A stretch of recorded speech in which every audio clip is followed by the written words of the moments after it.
Welcome to the fantasy audiobook. One Piece. My aptitude can be infinitely strengthened and transformed. Chapter 61. Over the Grand Line Drum Island, a yellow light flashed, and a figure was already in the air. After a pause, the light crossed the sky again. It was obviously Kizaru, who sensed Finn's breath through his observation hockey. On the top of the lonely peak, Finn had a deep look in his eyes and had long anticipated Kizaru's arrival. However, he did not turn around, but just stared at the vast sea in front of him quietly. Yo yo yo, so scary, brother Gerent D. Finn, your recent record is really scary. Kizaru still maintained his nonchalant look, but from the way he stared at Finn, a trace of vigilance could be detected. In fact, he was also a little weak. After all, he had heard that Blackbeard was seriously injured because he wanted to take away Ace, who was defeated by Finn. He had to be vigilant because their goals were exactly the same. Although the previous fight was just a competition, he was no match for him. At that time, Finn had not yet shown the kind of posture that could seriously injure the Blackbeard group in Weevil. Regardless of whether it was developed later, Finn at this moment is obviously not the same level as before. Although both sides know the purpose, neither side has made it clear. They chat casually and talk about some irrelevant topics. Because negotiation is an art, if you get straight to the point, once you are rejected, the scene will be very embarrassing.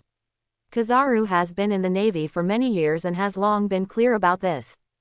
Seeing that the atmosphere is almost rendered, Kizaru went straight to the point without any procrastination. Brother Finn, you also understand the purpose of my trip. Kizaru's tone is direct and without any detours. Finn smiled faintly and said, of course, for Ace, right. Then what are you going to do next?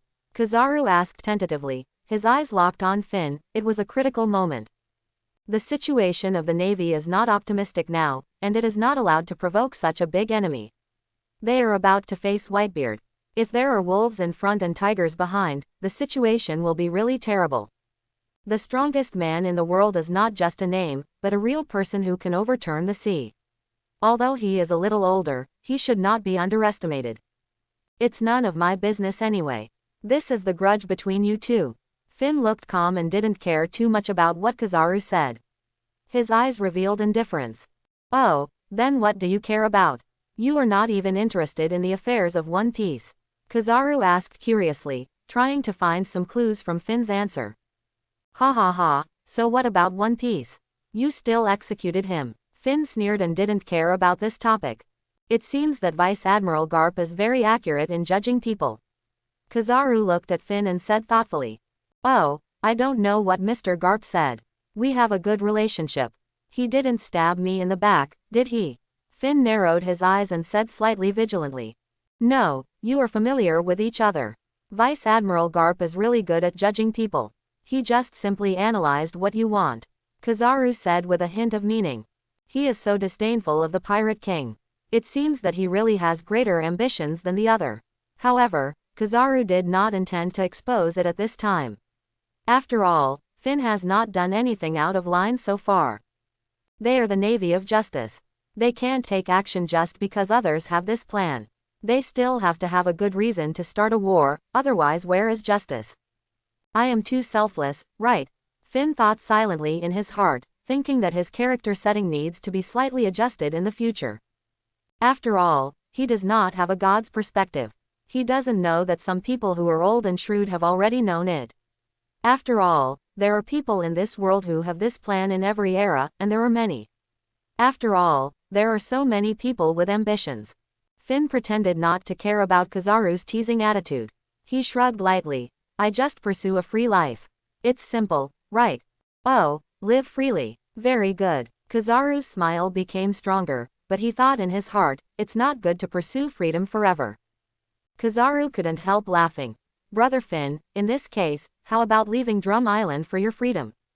Finn smiled slightly and raised his hand to signal, this is not possible. The two strong men faced each other, and the atmosphere was tense in an instant. Is Brother Finn really going to be an enemy of our Navy? Kizaru also began to become nervous at this time. After all, Finn is powerful. If he stands on the opposite side of the Navy at this time, the consequences are unimaginable, which is absolutely disastrous for the Navy. The most beneficial thing for the Navy at the moment is to take down Ace by surprise and take the initiative. But if Finn is different, it is obviously impossible for him to take Ace away.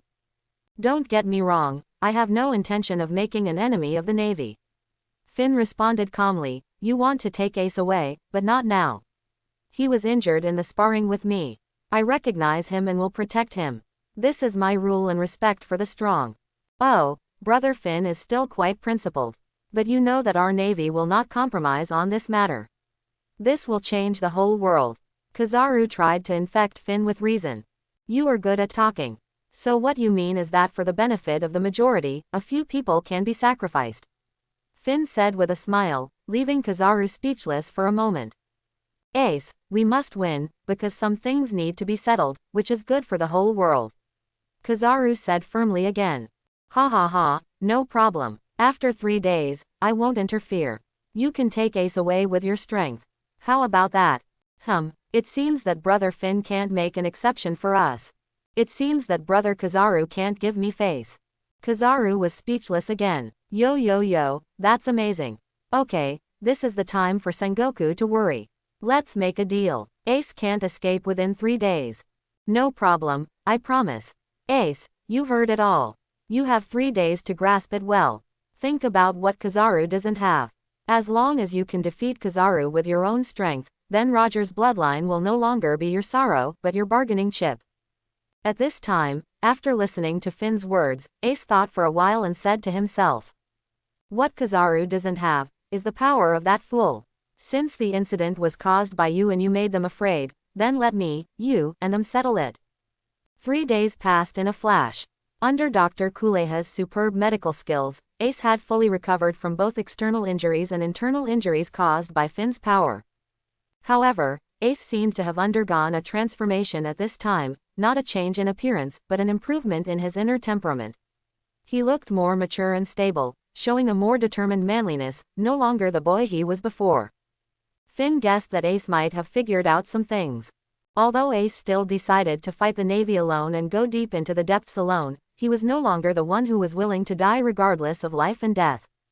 On the contrary, he showed a more confident and arrogant side, as if he had gotten rid of his troubles and let go of some things. Ace walked out of confusion.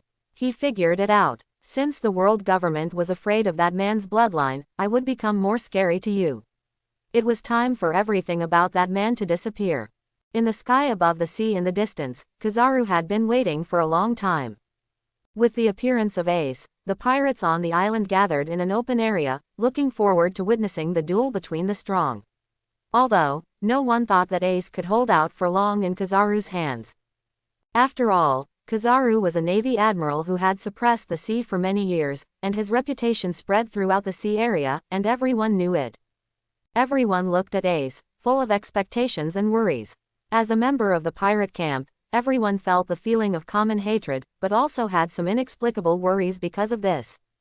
After all, as pirates, it is inevitable that some rabbits die and foxes mourn. Oh, is this the captain's bloodline? An old man wrapped in a black robe said, a voice that only he could hear.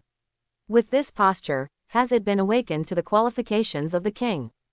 Hey, long time no see, old friend. The old man turned and looked, just smiled faintly. Men's friendship does not need much words, just a simple smile. You guys are here too. Above the sea, Kizaru no longer had the carelessness he had before, and was filled with horror. Such a change, can 3 days really make such a huge change in a person? Could it be that all this was done by Finn? Kizaru is now a little unsure whether he can successfully capture Ace. He was full of confidence before, because he knew Ace's information and his strength. Now it is obvious that the information is outdated. At this time, a ball of fire flickered, and Ace was already standing opposite Kizaru, also high in the sky, without a trace of timidity, only overflowing fighting spirit. It seems that only by defeating the powerful enemy in front of him can he be reborn and no longer have to bear the shackles that do not belong to him. Ace is very determined in his heart. What if he is the pirate king? He will also let Whitebeard sit in that position. However, he is very clear that Kizaru's strength, the human-shaped disaster, if 3 days ago, he had no confidence in supporting it in Kizaru's hands, but now it is completely different. He figured it out. His power belonged to him. He wanted the world to remember him, not just by chance. Podokas D. Ace, it seems that you have figured it out. For the sake of world peace, you are willing to die. Kizaru felt something was wrong and was ready to squeeze Ace with words to see if he could make the young man lose his sense of proportion and expose his flaws. His goal was to capture Ace as soon as possible. He had to be quick and decisive and not get into a protracted war. Otherwise, regardless of whether he could catch Ace, he himself might be in danger. There were many strong people here. The Navy headquarters was too far away from here. Akainu's support was far from fast. Now he only had Vice Admiral Mole who was performing tasks in the surrounding area. On the Drum Island, many people came one after another in the past few days. He had already sensed many strong people through his observation color. After all, such a big thing could not be without any waves. Let the Navy smoothly end the bloodline of the Pirate King. That was the spiritual support of the pirates. If he can't take down Ace, the situation will be serious. Ace will not only be the blood of the Pirate King, but also a real strong man who bears the names of Whitebeard and Roger. It will not be surprising that heroes from all walks of life will come together. Kizaru, don't play these tricks that are not worthy of being on the stage. Ace said lightly, ready to risk his life at any time. He knew that only by defeating the enemy in front of him could he usher in a new life. If he lost, he would not choose to live in vain, would not let the Whitebeard pirates fall into threat in order to save him, and would not let any friends be hurt in order to save him. This is his own business, and it will be settled here. The mark of the Pirate King will be dispersed today. Yo, it seems that you think you have the confidence to fight me, young man, it's so scary. Kizaru said with a hint of sarcasm, although he was surprised in his heart. But he didn't think Ace could match him now. He had his own pride, and he had always been far ahead of the same era. In the attention of everyone, he sat on the throne of the Admiral of the Navy with his super strength. Well, I won't say much. Since you choose to face me alone, then I will let you make the first move and let me see your strength. Kizaru's casual attitude has long disappeared, replaced by the caution of treating a real opponent. The one in front of him is no longer an opponent he can treat carelessly, and now, he can't be careless at all. You still look down on me, right? You still look up to me because of that man, right? Quote. Shouting out one sentence after another, as if to Kizaru, and as if to the world, Ace was arrogant at this time, and was obviously a little angry. At this moment, waves of violent fluctuations spread in all directions, and the people watching the battle on the shore and the warships in the distance were all affected. The weak ones fell to the ground one after another, and the barely strong ones were also struggling. The spirit, the great spirit, with Ace as the center, spread and shook the world. The creatures between heaven and earth seemed to feel the wrath from the gods and were involuntarily afraid. This is the domineering color. X1000. At this time, Kizaru no longer had the calmness before, and the veins on his forehead were exposed. Obviously, he was already extremely solemn at this time. Is this the domineering color? Ace, can you surprise me again? At this time, Finn on the distant peak carefully felt the impact of Ace's domineering color, trying to figure out what it was. Is this what Aokiji said about the materialization of emotions? Not simple, too scary, it's worthy of being the blood of the Pirate King. Kizaru was no longer carefree and his face was extremely solemn. However, what he didn't know was that the Pirate King Gel-D. Roger was the person Ace hated the most. He had hated Roger since he was a child. As long as Roger was mentioned, Ace would break his defense and become furious. This is why Ace had awakened the Conqueror's color at a very young age and had been on Whitebeard's ship for several years, but he had never used the Conqueror's color to fight. Because of the qualifications of the king, people can't help but sigh that it's worthy of being the blood of that man. This time, he was forced into a desperate situation, and with Finn's reminder, he realized how to break the shackles at this time, and understood that his own power has always belonged to him. For the first time, he released his Conqueror's color in battle. He wanted to be the strongest man, to make Whitebeard become the Pirate King, and to make Roger truly become the dust of history. He also knew that this battle was the most critical and the most difficult battle in his life, and it was his life and death battle. He originally just wanted to do everything he could to defeat Kizaru.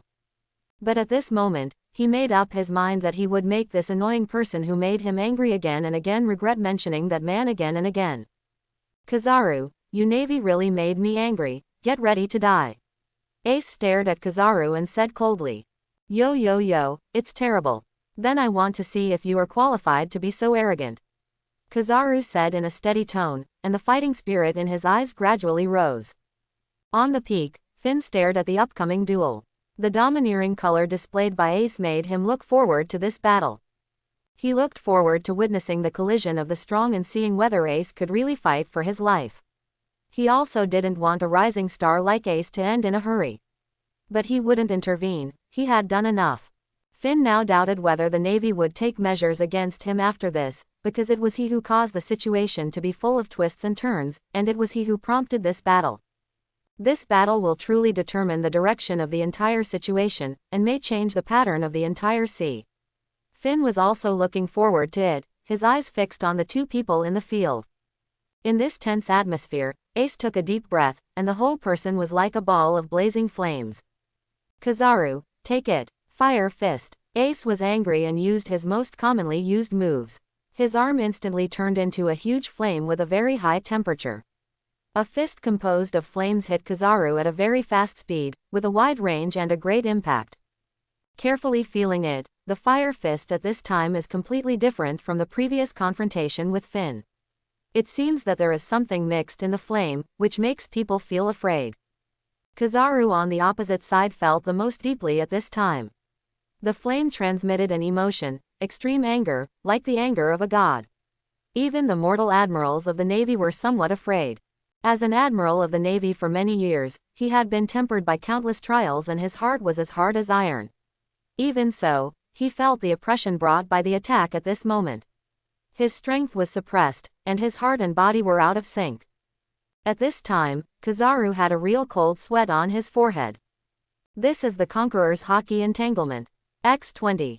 The strong men watching the battle were also extremely shocked at this time. In fact, this thing itself has a legendary degree. The mixed injury entangled with the Conqueror's Haki is an attack method that only the real top strong men on the sea have. In every era, there are only a few people who are said to be the fighting posture of the king. In extreme calmness, Kizaru no longer underestimated Ace, and completely treated him as equal to him. Full power light speed kick. Kizaru used his full power to exert the power of the fruit, and he did not dare to be careless at all, otherwise it would not be impossible for him to capsize in the gutter. He never expected that he would be frightened one after another. This completely messed up his mentality. He had been carrying out his mission with the mentality of a worker, but now it has become his life-threatening moment. He just wants to get a salary, punch a card, and enjoy life leisurely. Why is it so difficult? He doesn't care about the so-called grievances and entanglements between the Navy and pirates. The Navy has done a lot of dirty things. In his position, he has already seen through it, otherwise he would not stick to the ambiguous justice. You have actually made it this far, Ace, you really amaze me. Could it be that the spirituality and emotions carried in this attack are what Aokiji said? It seems that it really has the effect of improving the attack ability. On the peak in the distance, Finn was really amazed by Ace at this time, and was really shocked. Completely I didn't expect Ace to do this. That was the entanglement of Conqueror's Haki, which he had been pursuing desperately. He went through so much trouble to cross half the planet and go to the Sabayati Islands, wasn't it just to confirm whether he had it and to ask for advice on Conqueror's Haki? Who said that this thing is too tempting for time travelers? Without it, it's embarrassing to say that you are a time traveler. How could Finn not be envious and jealous? Others have the power that is easily available but despised, but he doesn't know if he has it, and he is still pursuing it. He can only sigh alone on this lonely peak. How can there be fairness in this world? At this moment, Finn is also concentrating. He wants to carefully feel Ace's Conqueror's Haki to see if he can refer to it and understand it. What Finn doesn't know is that this is destined to be futile.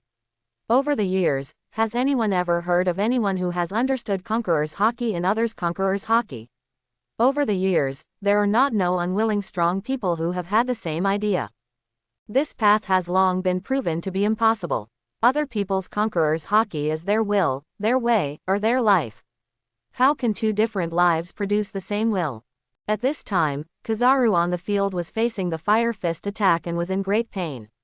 It was not only physically burning, but also mentally shaking. He could only use the strongest light speed kick to carefully deal with it. His nerves were tense to the extreme. At the moment when human life was at stake, he could not be careless at all. He was the first to bear the brunt of every impact caused by the Conqueror's Haki fluctuation. Under the suppression of the Conqueror's Haki, his spirit was very tired, and his heart and body could not be completely synchronized, which directly caused him to only exert 80% of his strength. The two people on the field had no idea how many times they had fought. Ace was in a desperate attitude, vowing to erase the shackles caused by Roger, to prove that he could be the strongest. And Kizaru had the mentality of a big worker, cherishing his life and completing the task. He had never thought of this. His continuous defense and barely holding on were already too strong on paper. He knew that he had no way to deal with Ace, and could only use the method of delaying. It was embarrassing, and he could only wait for Akainu's support. As the two fought, the impact of the Conqueror's Haki spread from the center of the battlefield to all directions. The first to bear the brunt were the people on the Navy warship. At this time, the celestial dragons were no longer different from ordinary people. They believed that they were the descendants of God and also crawled on the ground to resist this spiritual oppression and shock. Everyone on the coast was affected to varying degrees. The scene was really too shocking for them. I didn't expect it. I didn't expect that Fire Fist Ace not only had Conqueror's Haki, but also could use entanglement attacks. This is a move that only the top strong men on the sea can use. It's worthy of the blood of the Pirate King.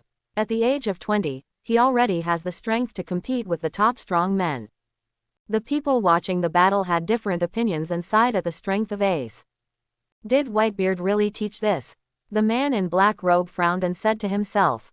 They followed Roger through hundreds of battles and were knowledgeable, but there were very few who could master the Conqueror's Haki, a highly integrated attack method of the mind, body and skills, as rare as his name, Conqueror. Obviously he guessed correctly, this was taught by Whitebeard.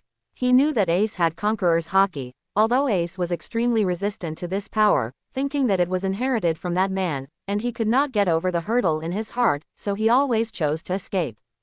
But who is Whitebeard? How could he not know what this power is?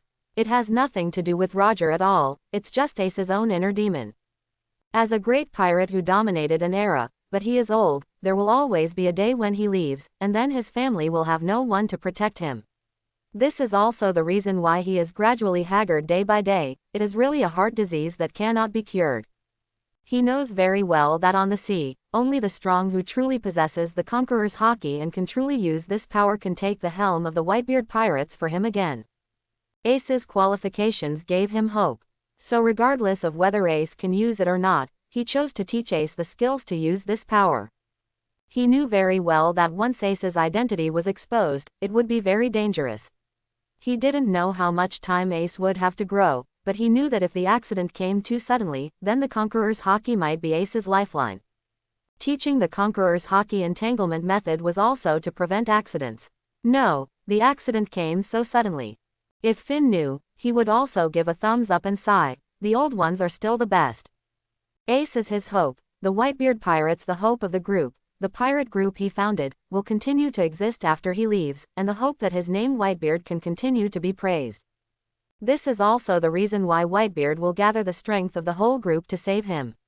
If every member of the group, Whitebeard, took such a big risk to rescue, the Whitebeard pirates would have been calculated to be gone long ago.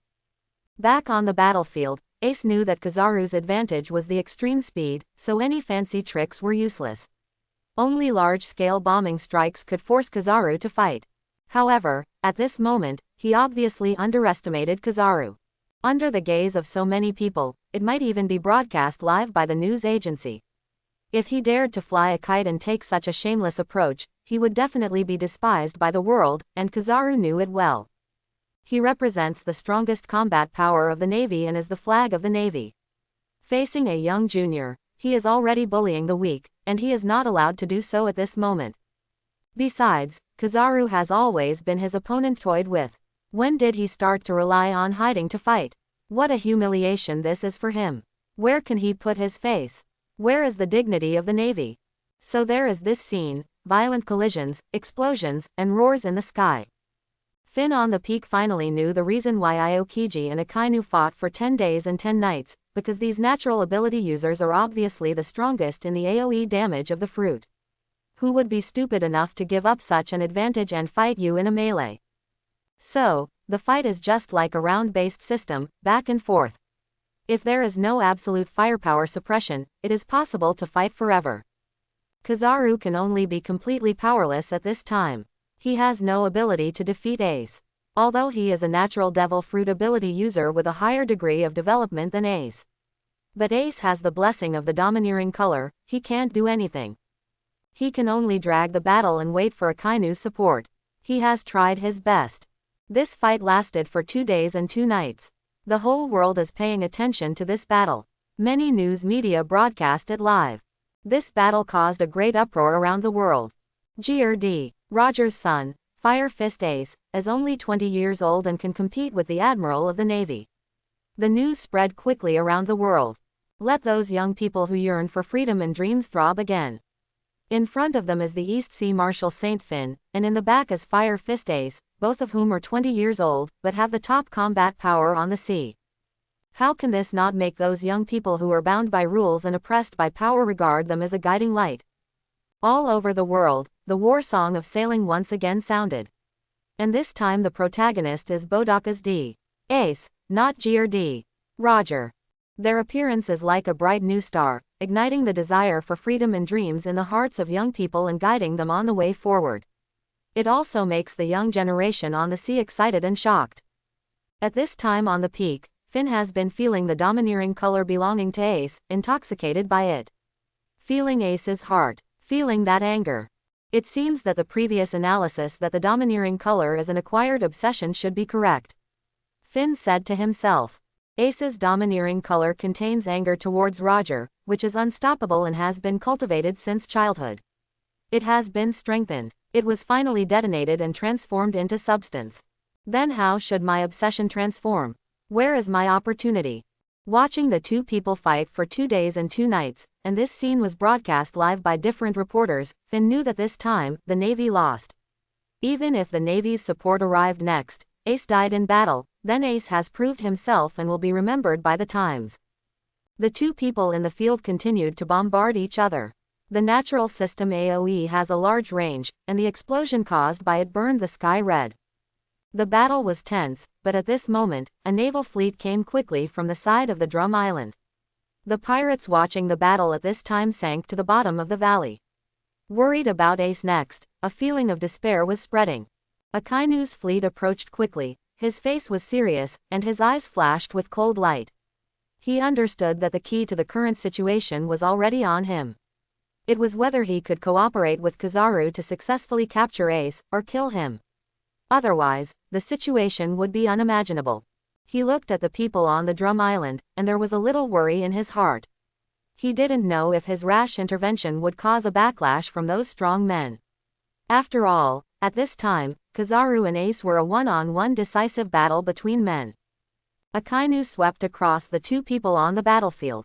At this time, Kizaru and Ace were not doing well. They were all deeply tired, and they were both the same. It was definitely impossible to take down Kizaru in a short time. Akainu's arrival made everyone on the island look extremely solemn, and they all had a faint sense of sadness, thinking that this time, Ace was doomed.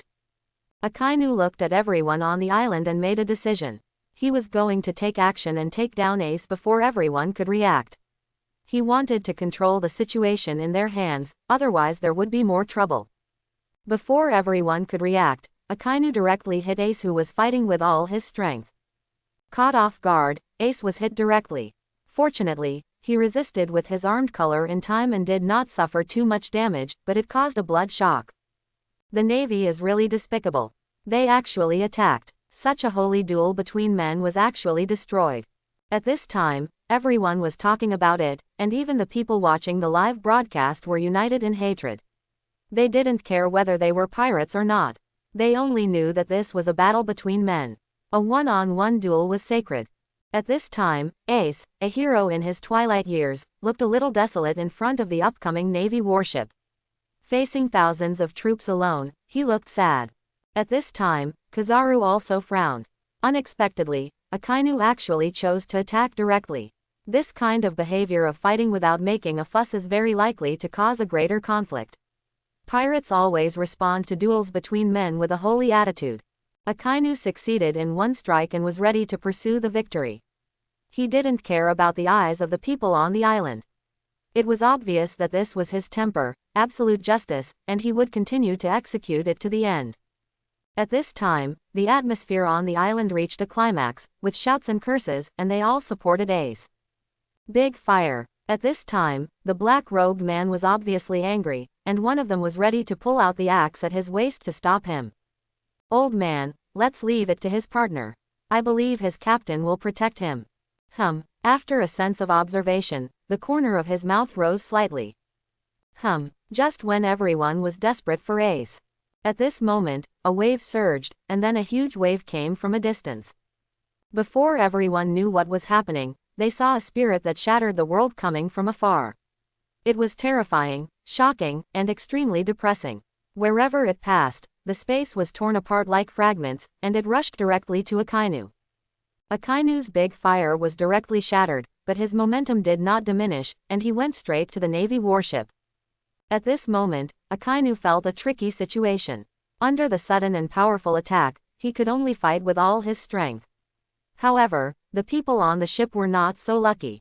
In the face of this majestic momentum, even the elite soldiers fainted on the ground and could not resist this powerful impact. How is it possible? This is Whitebeard. How could he come so soon? Isn't he in the new world? At this time, Akainu's face was full of disbelief. Looking at the huge waves coming from afar, he instantly understood why. A crisp sound came from a distance. Ding, ding, ding. Then appeared at the bow was the strongest man in the world, Whitebeard. Malta brat, you actually interfered with such a sacred duel and attacked my son. I only heard a loud voice coming from the ship and resounding around. At this time, Ace also reacted. Seeing this scene, he really cried, Dad. Who told you to come? Don't hurt everyone because of me. Gulala, Ace, we are here to save you. Then came the shouts of the Whitebeard group. Gulala, I am Whitebeard, my silly son, how could I give up my family? Whitebeard was obviously very happy at this moment. He finally waited for Ace's transformation. Now Ace gave him hope. He has all the characteristics of a strong man. What he lacks is only time. At this time, Finn was also carefully feeling the wave of attacks that shattered the world just now. The powerful domineering color mixed in it really fascinated him. At the same time, he was also looking at the strongest man in the world to see if he could see the gap between him and him. But Finn was destined to be disappointed. They were on different paths. He was a pure physical skill, destined to not have the devastating attack of the fruit ability. Maybe there was, but Finn had not yet reached it. First it was Ace and Kizaru, then Whitebeard. In such scenes, he sometimes wondered whether he should adapt to the local customs and eat a devil fruit. The attack was really too gorgeous. However, he just thought about it and immediately denied it. After all, he was not pursuing a momentary highlight. Lava Kid, I'm going to take my son back. Can you make way? Whitebeard obviously didn't want to fight for real. It was meaningless. Now Ace had received it. He only needed to return to the new world and his goal would be achieved. Whitebeard hadn't been so happy for a long time. Ace had always been his heart disease. He didn't expect that this time there would be such a transformation. In an instant, he felt that all the shackles were gone. It's really the saying that people are refreshed when they are happy. Ace has grown up now. He only needs to grow normally to hold up his flag, so he is very clear-headed. What he needs to do now is not to show off his courage and fight a decisive battle with the Navy. Whitebeard, where do you think this is? This is not the new world. If you want to leave, it is impossible, unless you leave Ace behind. The sinful bloodline must be eradicated.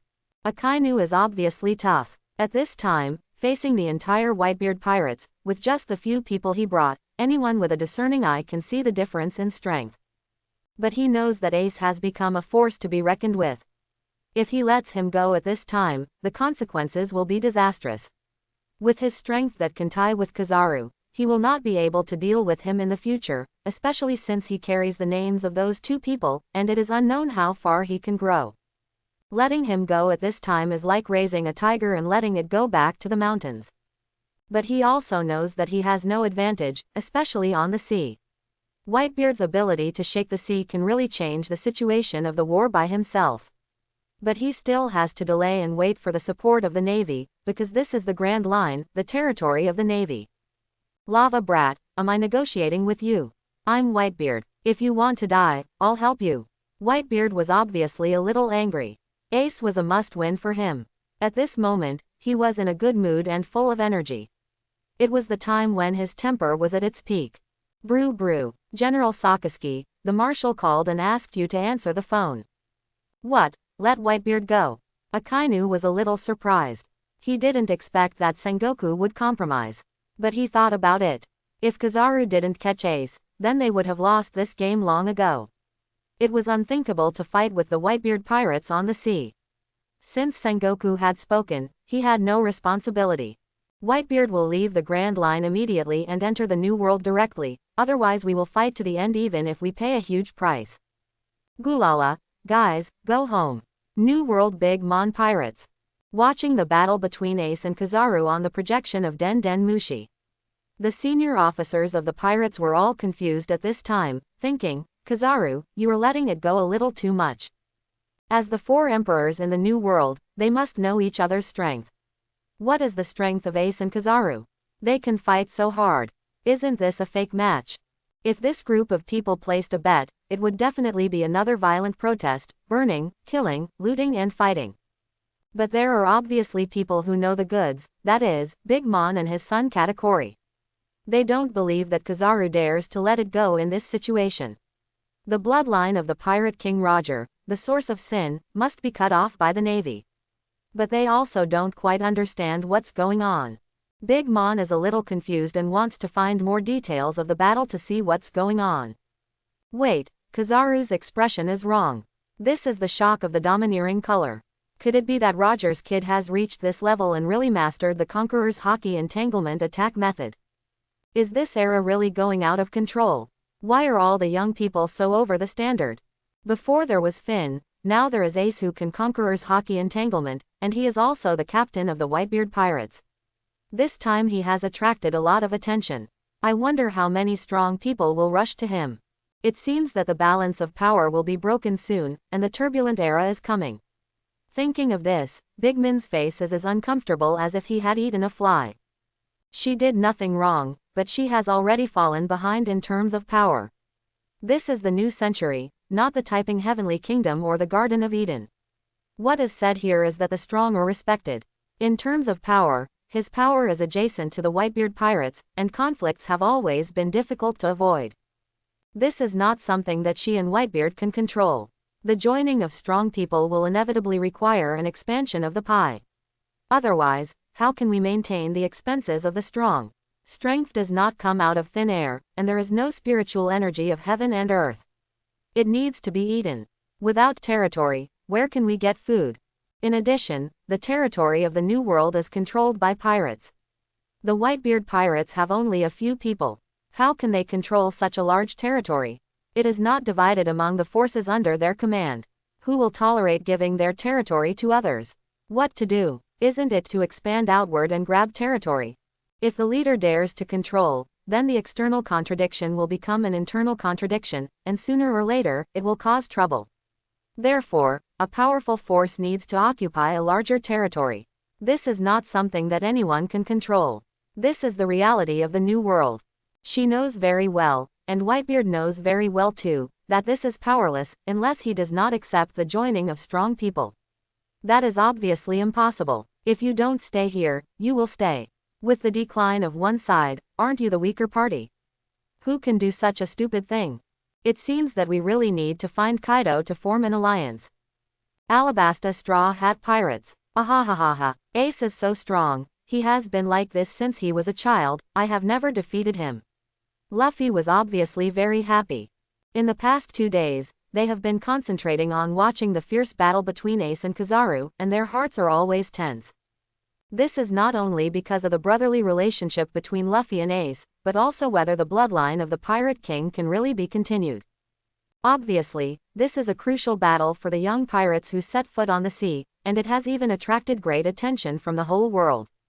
It is a bit incredible to see that Ace can tie with Kizaru, but also quite happy, they are in the same camp. Who is Kizaru? Everyone knows that he is one of the 3 admirals of the Navy, the real strongest force of the Navy. It is extremely exciting to tie with him. Especially compared with their age, Ace can be said to be of the same generation. The encouragement of such an event also makes them more determined to pursue their dreams. Although other people in Luffy's group felt extreme pressure when they saw Ace's strong fighting power, because their captain also had a firm dream of becoming the Pirate King. But this obviously did not affect Luffy, who was very stubborn and would not change his mind once he decided on something, and would act according to his intuition.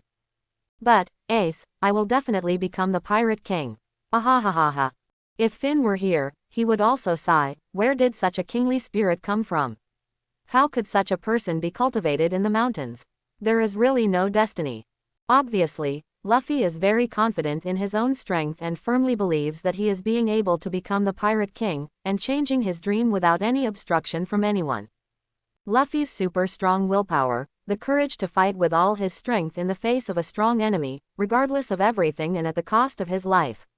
He was not in awe of the admirals and the 4 emperors. Such a kingly demeanor really puzzled Finn. If Finn were here, he would definitely ask, why do you think that you are the only king of the sea? Where does your confidence come from? However, this optimistic attitude is exactly why Finn appreciates him. He doesn't care about the bullshit One Piece. What he pursues is his own transformation and transcendence. There is no conflict of interest at all. Who doesn't like people who can bring joy to others? Grand Line Drum Island. With the end of the battle, the many pirates on Drum Island who came to watch the excitement also left one after another, but this wave of traffic produced a strong driving effect, once again making the medical cause of Drum Island famous in the Grand Line. Mad Wolf also bid farewell to Finn with his men and returned to Cloud Island. Finn was originally planning to move on, but he met an unexpected person, red-haired Shanks. A pirate ship was coming from a distance, obviously Shanks's group. He did not have the ability to shake the sea like Whitebeard, and he arrived 2 days late at full speed.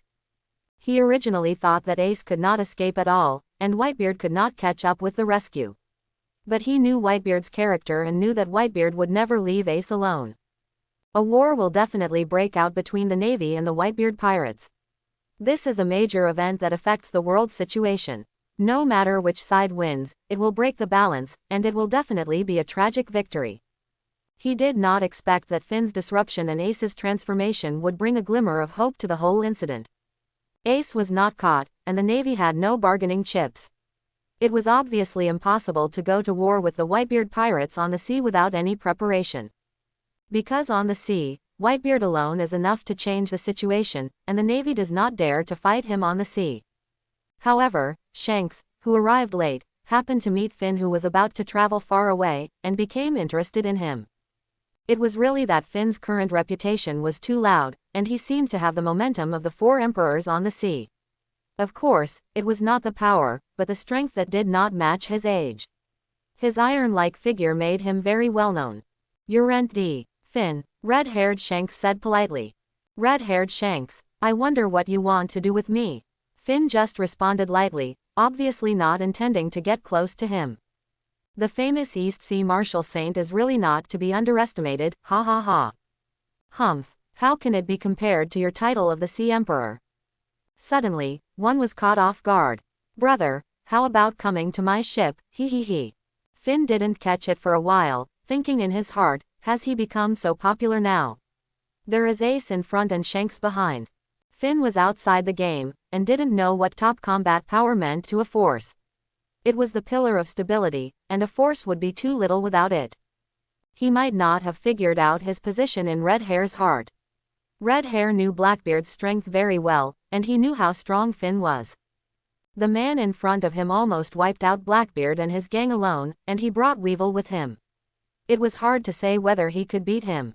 Besides, there was no loss in making a friendly invitation, lowering his posture, and building a good relationship. What if he agreed? But obviously, Finn would not agree. His pursuit was not just the Pirate King. Besides, getting on someone else's ship, running around for someone else's ideal, working hard, was worthy of his distinguished identity as a time traveler. How could he gain a foothold in the time travel circle? It would only be embarrassing to tell others about it. So he simply rejected Red Hair's invitation. But obviously, Shanks was just asking tentatively, and he thought it was natural to be rejected, and he didn't take it to heart. Originally, Finn wanted to take a ride on Shanks's trip to the New World, but when he thought about the fact that he had just rejected someone, he was too embarrassed to mention it. Besides, for such a small matter, he owed a favor and was involved in the cause and effect of the Four Emperors, which was a completely unprofitable business. Moreover, Finn really hadn't figured out how to ask for advice on the Conqueror's hockey. From now on, it seems that this is something that can be done if you have it or not. If he goes to Rayleigh to tell him how to awaken it, he will probably be regarded as a fool by Rayleigh. So he was not in a hurry to go there for the time being, and thought it was better to walk his own way down to Earth and think about this matter carefully. Marine Headquarters, Marineford, Marshal's office. The failure of this operation was far beyond their expectations. The three admirals, Sengoku, and Vice Admiral Suru were all silent at this time. Garp was eating donuts non-stop at this time, and he was secretly happy because Ace was rescued. He hadn't realized that his behavior was particularly abrupt, as if he was mocking the whole situation. This small move was particularly glaring at this time, making the others feel uncomfortable. The three admirals looked at each other, their hearts full of helplessness. Such a result was also difficult for them to accept. The most important thing was that Ace earned enough fame and tied with Kizaru one-on-one in the eyes of the whole world. The atmosphere was a little depressed for a while, and it was obvious that the failure of the operation was not a good thing. Sengoku frowned and felt a little melancholy in his heart. He really couldn't believe what kind of era storm would come in the next situation, especially this time Akainu raided the duel between Ace and Kizaru in the eyes of the whole world. The incident happened suddenly, and there was not much time for the Navy to make arrangements. They could only let Kizaru and Akainu carry out the decapitation operation. Originally, Sengoku thought that after capturing Ace this time, the Navy would regain the initiative, but he never thought that this Fire Fist Ace could actually use it, and was entangled with the Conqueror's color. How could he not be shocked? The young strong men of the sea stood one after another opposite the Navy. The situation of the Navy was really worrying. There is no doubt that next, there will be another wave of sailing to the sea, especially Ace's highlight moment, which formed a sharp contrast with Akainu's surprise attack, which will further stimulate the passionate and impulsive young people. Next, there may be even fewer young people joining the Navy. How can Sengoku not be depressed? However, Sengoku will definitely not blame Akainu. As long as they can take down Ace at that time, all the initiative will be in their hands, and things will still be under control. The key is that they didn't take him down, and they retreated in the face of the Whitebeard pirates. I really don't know how this matter will develop in the future, and what impact it will have on the prestige of the Navy. He understood all this. Now it is not a simple matter of winning or losing, but it is related to the future fate of the entire Navy. This sudden change made him feel a little scared. Zongguo took a deep breath and said self-deceivingly, "A momentary fluctuation cannot shake our faith. This time it's just that luck is not on our side." He thought it was just an accident. When Aokiji's eyes were attracted by Rayleigh, Whitebeard quietly passed through Fishman Island and took advantage of the tsunami he created to arrive at the battlefield only one step later than Akainu. It was that simple. What he didn't know was that even if Whitebeard didn't show up, Akainu's behavior would have been unbearable and would have stopped. Of course, he didn't have the eyes of God, and he couldn't see it as comprehensively as we did. This action failed. Everyone please express your opinions.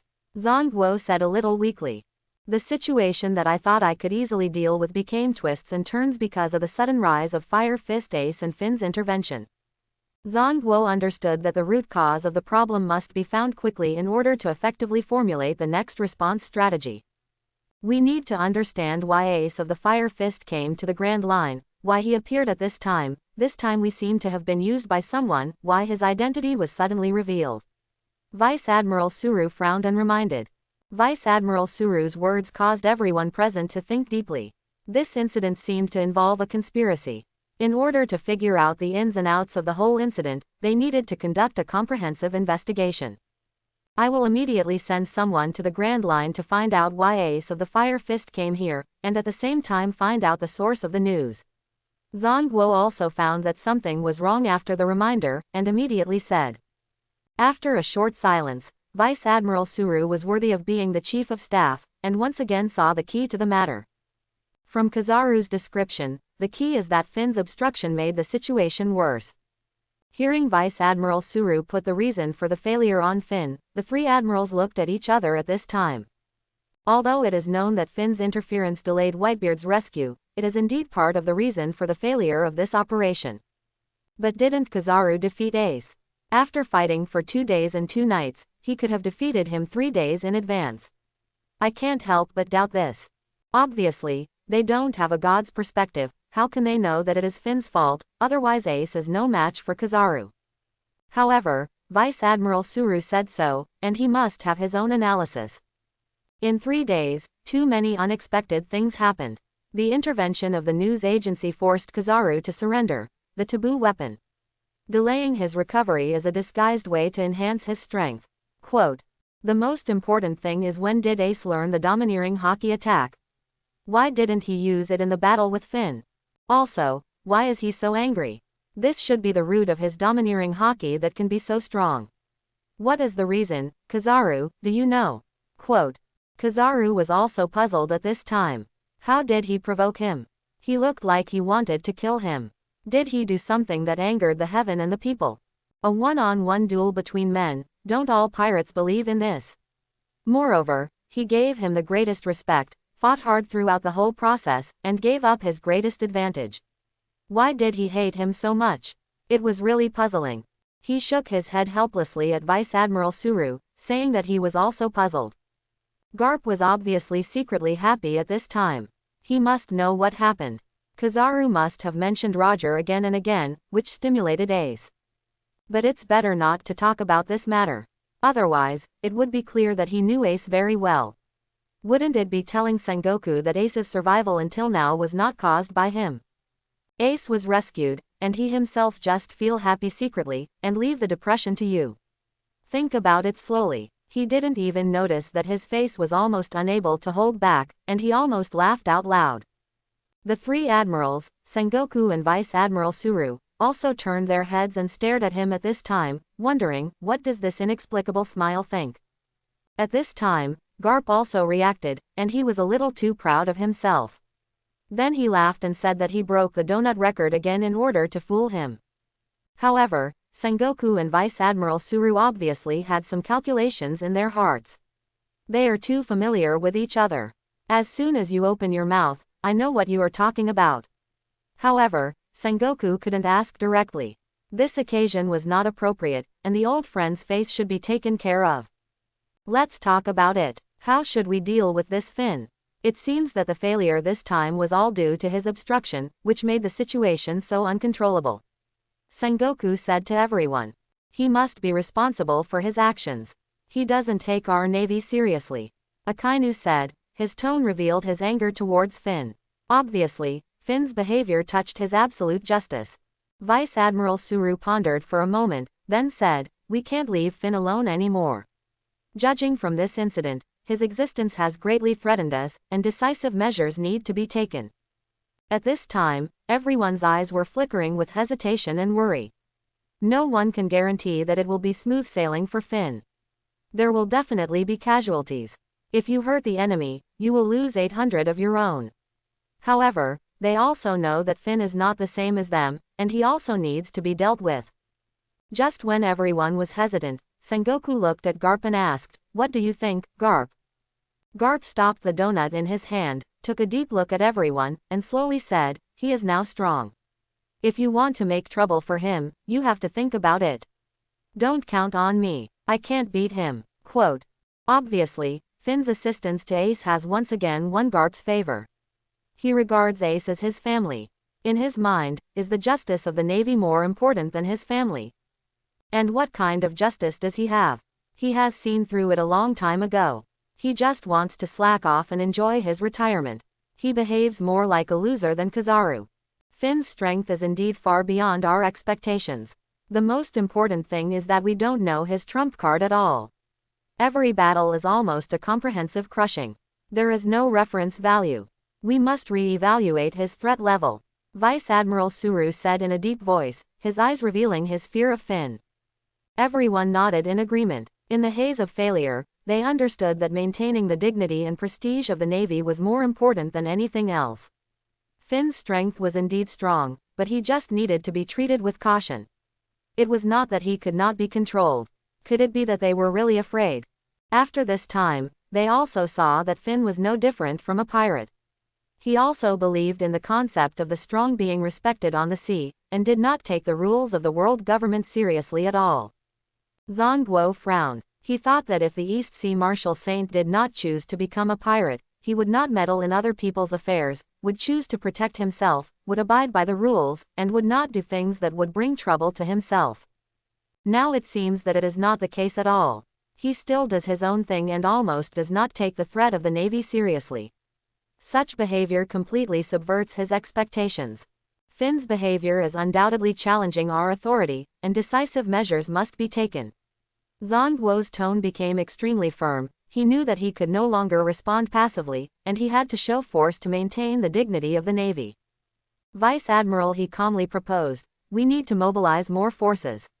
Finn's power is far beyond imagination. We must deal with it carefully.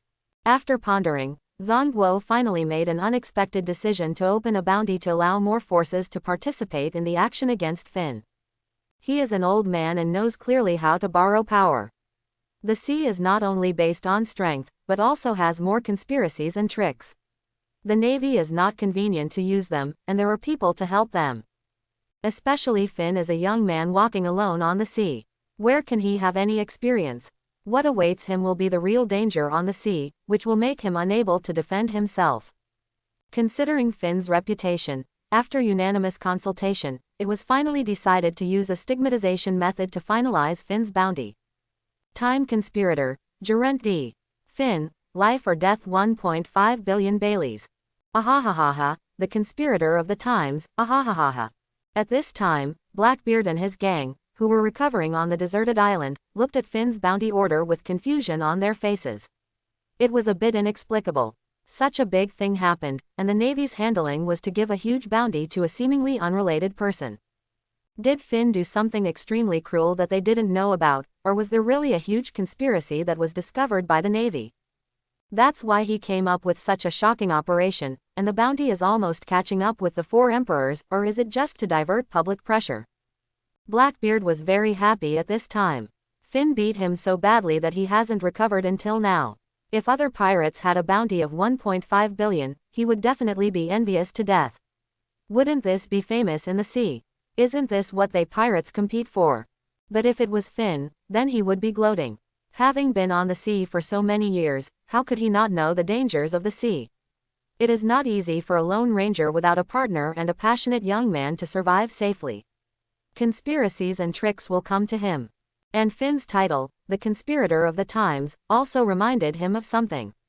A person who has no desires and powerful strength, but does not have his own ship and does not act recklessly like a pirate, must have unspeakable secrets. This time the Navy must have discovered something, otherwise there would not be such a title. Next, he is ready to watch some drama. He is still gloating here, but what he doesn't know is that the Navy is extremely annoyed by the behavior of daring to calculate them this time, and regards it as a great provocation. It is bound to arrest the conspirator to rectify the majesty of the Navy. It has long been analyzed through intelligence that the biggest suspect is him, Blackbeard, and the purpose of Ace, the Fire Fist, coming to the Grand Line is to catch him as a traitor of the Whitebeard pirates. Although their whereabouts are hidden, the Grand Line is the territory of the Navy. The Navy is determined to investigate a group of people. Can they really not find out? Their intelligence personnel are everywhere. Therefore, Blackbeard's group has been exposed long ago. This time, Sengoku still sent a Kainu, who has the hottest temper, the most powerful lethality, and the absolutely righteous, to wipe them out. What will be waiting for Blackbeard's group? We can only wait and see. Luffy, come and see, I saw the bounty for Brother Finn. At this time, Nami shouted to Luffy with the newspaper that had just arrived. Ha ha ha ha, Finn has finally become the freest pirate, come, show me. Luffy hurriedly surrounded him, and others were also curious. How much will this man who is about the same age as them but has always been able to crush them in strength be rewarded? 1.5 billion Baileys. Usopp screamed in surprise. The others were equally dumbfounded, with faces full of disbelief. Ha ha ha ha, Finn is really amazing. He can be rewarded with such a high price. Luffy is the only one here who doesn't care about these things and is happy for Finn. He always thinks that he will become the Pirate King, even if he is not a rival for a while. He thinks that these are just scenery along the way, a little wind and frost, not enough to make him afraid, a big-hearted player. Finn, who was walking alone on the sea, was also inexplicably at this time. He encountered pirate ships that wanted to invite him on board and entertain him one after another. At first, he thought it was the aura of the strong that made people blindly worship him. He was a little flattered. Who would have thought that under the perception of observation, the pirates actually had great malice? He knew that there were rule-based devil fruit ability users in this world, and it was common for them to capsize in the gutter. Especially since he was alone, he dared not be careless. If he was tricked, he would be finished.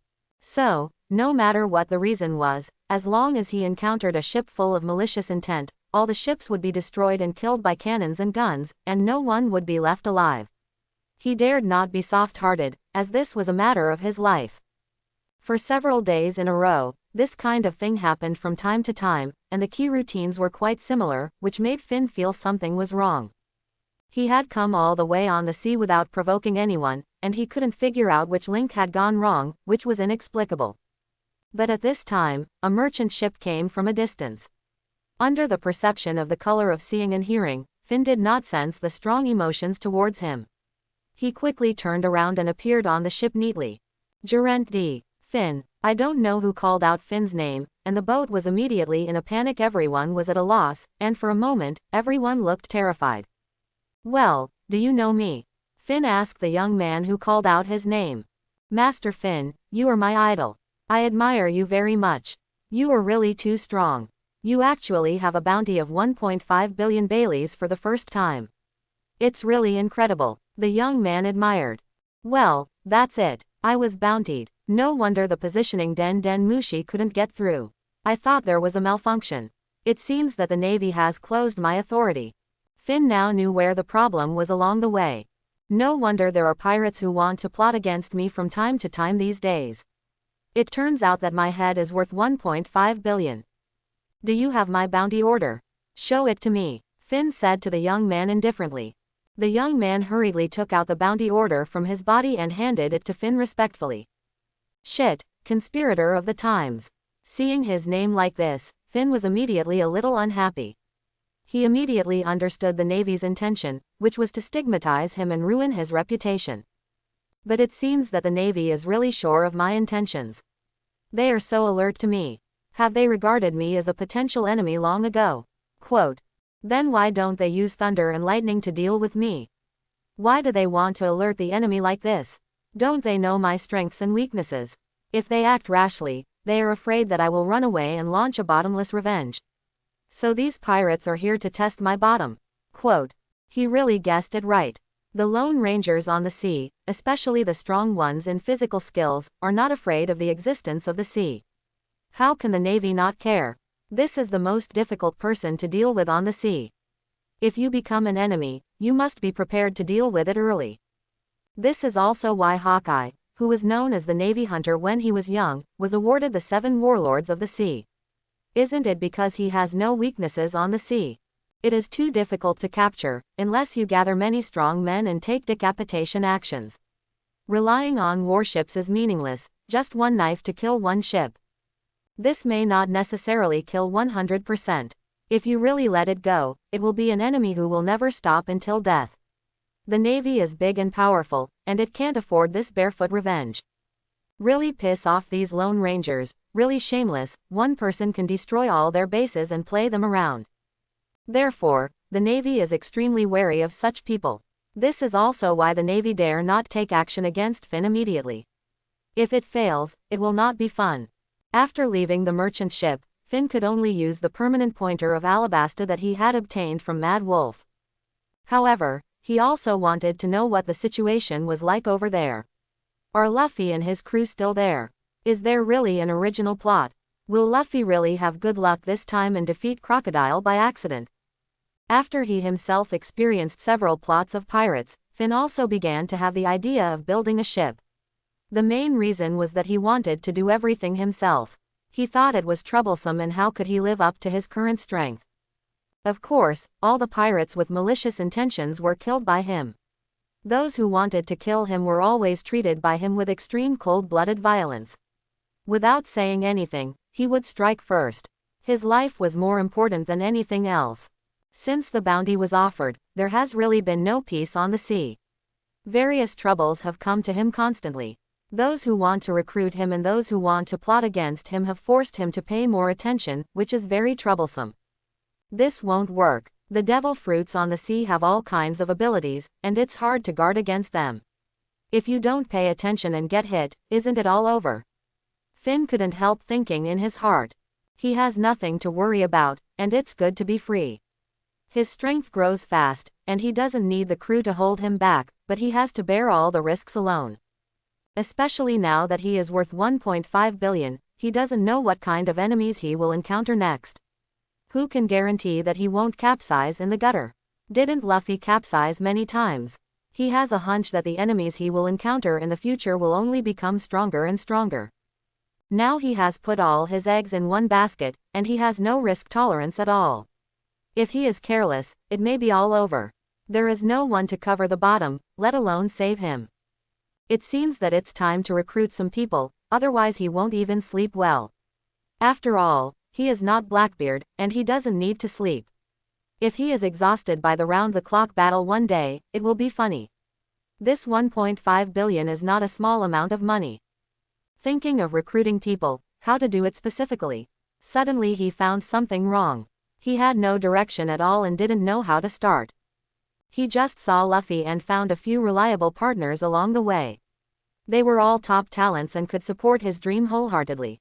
He mistakenly thought that crew members were really that easy to find. Thinking about it carefully, he found that Luffy's group of partners were all met by chance, and they all had the strongest talents of the era. This was really not fate. Is there really such a coincidence? He suddenly felt a little unsure. Could there really be a so-called son of the era or a destined person in this world? This is too fantasy. But now he is most concerned about how to recruit people and where to recruit. Is it possible that if someone shouts on the street, "I am Monkey D." Oh, no, come again, Julant D. Finn, the man who wants to become the Pirate King, will anyone want to hang out with him? Doesn't this seem a bit stupid? He can't afford to lose that person. There is also a high probability that those who come are ugly and have no strength. They must want to fish in troubled waters. Those who hope to be protected by him may be some unforgivable pirates. What's the use of him coming? Is he going to be their babysitter? He wants to recruit strong and powerful people. But there are few people in the first place, and they all have their own dignity. How can they be recruited casually like recruiting gangsters? Strong people don't care about face. But he must want strong people, otherwise it will lower his appearance. It won't help him either. Is there a crew training plan? He doesn't have the time. Now it's good, he is stuck in a dead end, and he doesn't know how to operate at all. This world believes too much in beliefs. Strong people have their own beliefs. How can it be so easy to agree with others and be their younger brothers? Do you really think that if you defeat others, others will really be willing to assist you? Don't be ridiculous. It's not that easy. The strong have strong beliefs. It's not easy for them to be driven by others willingly. Under the suppression of force, what they get is only unwillingness. If they procrastinate and make excuses, they may be stabbed in the back at the critical moment. Besides, he can't guarantee that the men he recruits are loyal to him. There is no long-term friendship between them, no long-term bond between men, and he doesn't have the aura of the protagonist's younger brother. If he recruits some undercovers from other forces with ill intentions, such as naval spies, then he will lose more than he gains. It completely goes against his original intention. It's better to be alone. Besides, now on the sea, where can he recruit people? It's a disaster. He also found the reason. His strength growth path is completely different from that of ordinary people. It's a bit too fast. Relying on abnormal qualifications, he can train alone, enough to accumulate strong strength. After reaching the bottleneck of strength, you only need to wait for the accumulation of transformation energy, break through the qualifications, and then you can enter the next stage of rapid accumulation of strength. Relying on the auxiliary cultivation system, you will take the path of the late stage and overwhelm others. If it weren't for the fact that his strength was growing slower and slower at this time, it would be difficult to accumulate the transformation energy for the next stage of transformation in a short time. Why would he want to go to the Sabayati archipelago so much to find the person he thinks knows the domineering color best? Isn't it just thinking about turning to the second best, comprehending the domineering color, further raising the combat power, and allowing the transformation energy to accumulate further unscrupulously? Only when you are strong can you accumulate transformation energy fearlessly. At that time, you only need to find a safe place, develop your own territory, accumulate with peace of mind, and wait until the qualification is transformed. Who can be his opponent? By then, he has the final say. Therefore, he has never panicked, because his purpose is very clear. As long as he reaches the strongest, the world will be his. There is no need for experience or fighting to break through bottlenecks. He only needs to crush others with his combat power. He still doesn't believe that there are people who can beat him. Therefore, in the process of growing up, he is alone all the time, and of course there is no bond of growing together. Besides, who can keep up with his growth speed? What's the point of recruiting a few people of the same age now? He wants to recruit established combat power. Suddenly, he had an idea. Since people's hearts are unpredictable and unreliable, why not just not recruit people? Anyway, he has the ability to listen to the voice of all things, so why not recruit Kung Fu Manatee from Alabasta? At that time, as long as he shows his force and beats Luffy, he can easily gain a group of fans, oh no, cute pets. Since Hawkeye has the baboon pirates, it is not impossible for him to develop Kung Fu Manatee. He should really be praised. This idea is really amazing. Finn acted decisively at this time, giving up the way of walking on the sea surface, and used his strongest swimming skills to rush all the way. For a moment, the sea surface showed a white trace, and the surrounding waves surged, and the merchant ships passing by all avoided it. The people on the ship were terrified, as if they had witnessed a monster on the sea. Chapter 71. At this time, on the nameless deserted island of the Grand Line, Blackbeard and his gang were trying their best to resist Akainu's attack. Akainu brought a large ship of people, but he was the only one who took action at this time. It was obvious that he wanted to vent his anger at this time. He was extremely angry. His behavior of raiding Ace had been fermenting for so many days and was despised in various ways. How could he not be mad?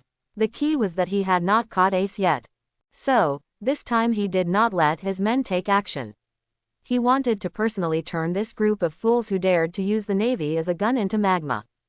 Meteor volcano. The magma fell from the sky, the terrifying high temperature, the air was burned red, and after landing, there was a sea of fire everywhere. This time, Akainu obviously had no intention of showing mercy, and directly turned on the violent mode. Then there was another frontal attack. Big fire. Facing the magma sea of fire and the magma giant fist attacking from the front, Blackbeard and his gang were in a very bad mood at this time. Although he could absorb the power of the devil fruit, it would return with double pain. Faced with such a bombardment, the damage was horrible, and there was nothing they could do. They could only dodge constantly, and the other three did the same, no one dared to take it head on. But if they could dodge so easily, it would be too good to be true. After the magma fell into the ground, it was also constantly melting the ground. It wouldn't be long before they would have no place to stand, and the four of them were extremely anxious. But at this time, they were facing Akainu, a famous super strong man. They were no match for him. Blackbeard could barely beat him, but it also depended on how others fought. He could suppress the fruit ability and invalidate the ability user, but he had to contact the ability user. Blackbeard's dark fruit did not appear in this era. He had a fruit illustration, so could the Navy not have it? Besides, his ability had been used on Drum Island, and the Navy was not blind and didn't recognize it. So, how could Akainu do as he wished and fight him in melee? He started with an AoE big move and started a bombardment and washing mode. Meteor volcano. Big fire. Akainu's fists were constantly turning into lava, and a large amount of huge lava shot into the air, and magma like a meteor shower kept falling from the air. Moreover, the ground, with him as the center, was gradually being eroded by lava. Blackbeard could only open the dark acupoints to absorb the magma on the ground in a small area, otherwise he would not even be able to stand, let alone run. But what about the magma in the sky? Yanran fell into a desperate situation, a real desperate situation, with no way to deal with it. Except for Blackbeard himself, the other three people were no threat to Akainu. Akainu didn't even dodge Van Oka's armed color bullets. With the top-level observation color that foresaw the future, he turned into magma in advance. Poison Q and Badgers couldn't get close at all. At this time, a funny scene appeared. The four of them were like playing hide-and-seek, avoiding the magma falling from the sky. But how could Akainu let them dodge so easily? He attacked the four people with a huge Hades dog. Seeing this, Blackbeard also took on the responsibility of a captain. He knew that this attack was no joke. If it went wrong, the four of them would be finished. He used dark water directly to absorb the magma. But don't forget that absorption is not a matter of a moment, and the damage will be multiplied back to him. Under the high temperature burning, Blackbeard was in great pain at this time. If it weren't for the indifference he had developed on Whitebeard's ship for many years, he would have been unable to bear the pain. He also knew that today's matter could not be taken lightly, and it might really be over, so he endured the pain and blocked Akainu's attack to protect his teammates behind him. But Akainu was obviously angry, so he didn't give Blackbeard a chance to breathe. He continued to attack with magma. The magma coming from the sky and attacking from the front made the whole island burn. This scene also stunned everyone on the warship. What happened? How did they provoke this person? Is this place going to turn into a volcano? Akainu did not give Blackbeard any chance to breathe, and continued to use the advantages of his fruit, bombarding Blackbeard and his gang non-stop, just to kill them. Not surprisingly, a long defense will lead to a loss, and Blackbeard was the same. He failed to successfully block the flying flamethrower and was directly hit. His whole body was burned and he was knocked to the ground. It was a horrible sight. At this time, Barges resolutely stood up and grabbed Blackbeard and his three companions, one after another, and threw them to the side of the raft with great force.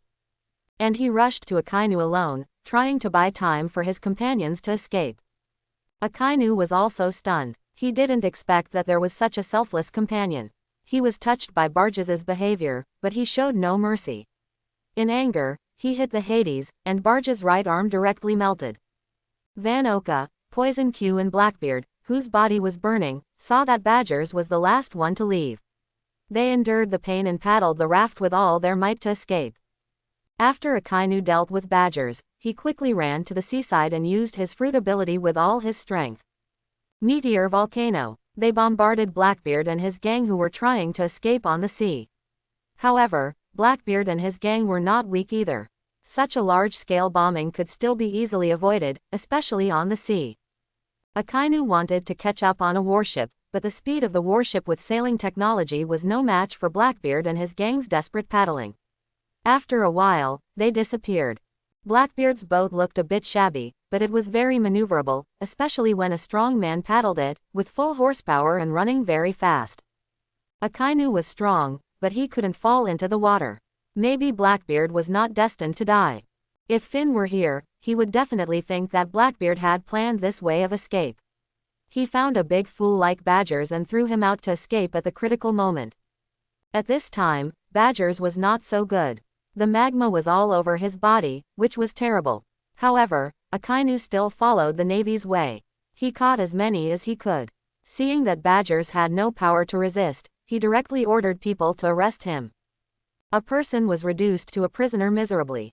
With the current development trend, it is unknown whether Blackbeard can save him or not. If Finn saw this scene, he would definitely ask Blackbeard how he did it. He would envy him to death. What he wants most now is to recruit loyal strongmen, right? He racked his brains but couldn't think of a good way. And Blackbeard can make Badgers so loyal. He really has some tricks. After a full sprint, Finn really arrived at Alabasta in a week, which made him exhausted. This place is unfamiliar to everyone. What should he do? However, he will soon know the reality of this world. He is now a famous celebrity, a traffic star, and there are bounties for him everywhere. How could no one know him? That is, Gerent D. Finn, it's incredible, that's a pirate with a bounty of 1.5 billion. Where, it's really him. I saw several young men running over quickly, with admiration on their faces. However, Finn still sensed it with his sight and heard, and confirmed that there was no malice, so he stopped and waited for them to come over. Lord Finn, it's really you are my idol. Finn didn't want to get too entangled with him. He didn't care too much about the passers-by in his life and unfamiliar strangers. Okay, stop, let me ask you, is Straw Hat Luffy still here? Finn looked at them and said lightly. Straw Hat Luffy, the new guy who is in the limelight recently. But he defeated Crocodile, and he should be in the palace, receiving the king's hospitality. Oh, what exactly happened? Master Finn, you don't know yet, the 7 warlords of the Sea Crocodile, who was regarded as a hero by the people of this country, actually harbored evil intentions and instigated a rebellion in secret. The young man said seriously. Yes, it's true that you can't judge a person by his appearance. Several people next to him echoed. But he was still defeated by the Straw Hat Pirates, and now he was taken away by the Navy Rear Admiral White Smoker who is in the limelight recently. But why Smoker didn't attack the Straw Hat Pirates, I don't know. After listening to the young man's words, Finn had an idea in his mind. It seems that he has to believe that there is really a destiny.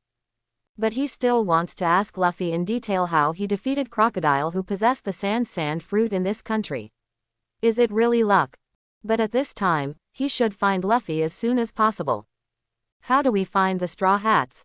Finn continued to ask. He got the answer easily. After a few instants, he was outside the palace.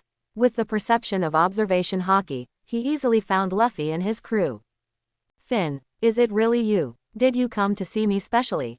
Great, ha ha ha. Suddenly seeing Finn, Lugu was very surprised and happy. This was one of the few people he recognized. He was much stronger than him and taught him domineering. He was always grateful to Finn. I just came here on the way. There is only a pointer pointing here. There is no way, I can only come here first. Finn said truthfully. So that's it, Finn, this is fate, get on my ship. Finn was a little stunned at this time.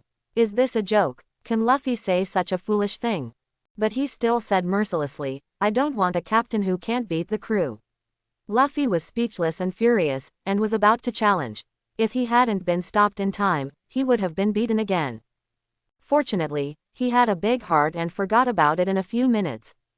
At this time, other people also happily gathered around and greeted him. But at this time, there was a young woman, and Finn recognized her at a glance. This was Nico Robin, the son of the devil. She really looked a bit like the original, a strong woman. When Robin saw Finn, she looked incredible. She never thought that Luffy actually had a friendship with Finn. It seemed that they had a good relationship. Who is Finn? As a scholar who likes research, how could she not know that he is in the limelight? His combat power may be better than that of the Admiral of the Navy, and he is likely to be a super strong man who is comparable to the 4 emperors and an idol worshipped by countless young people. But these scholars always like to explore the truth of things. After learning that Finn's title is the conspirator of the times, there must be a reason. The Navy will not be aimless and make up stories. They must have found some basis.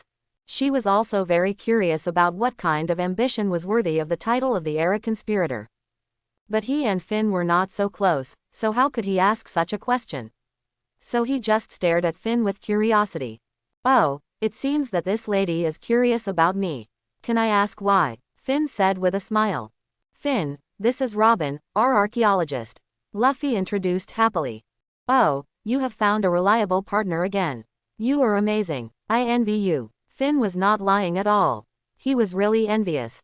Ha ha ha ha. Hearing such praise, Luffy laughed heartily. There was no way, since he couldn't beat him, he was also happy to see Finn get humiliated. At this time, Robin also reacted. Indeed, she also found that staring at Finn was a bit impolite. She apologized immediately.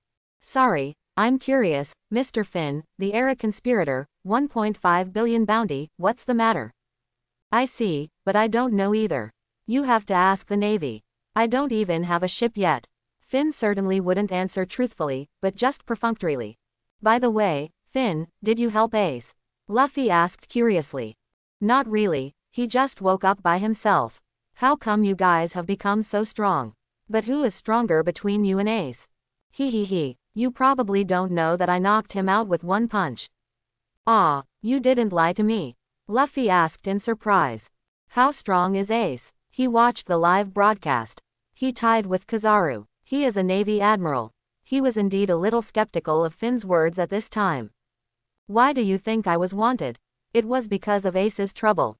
I injured him. He was recovering at my place. Yellow Monkey came to him and I delayed him for 3 days.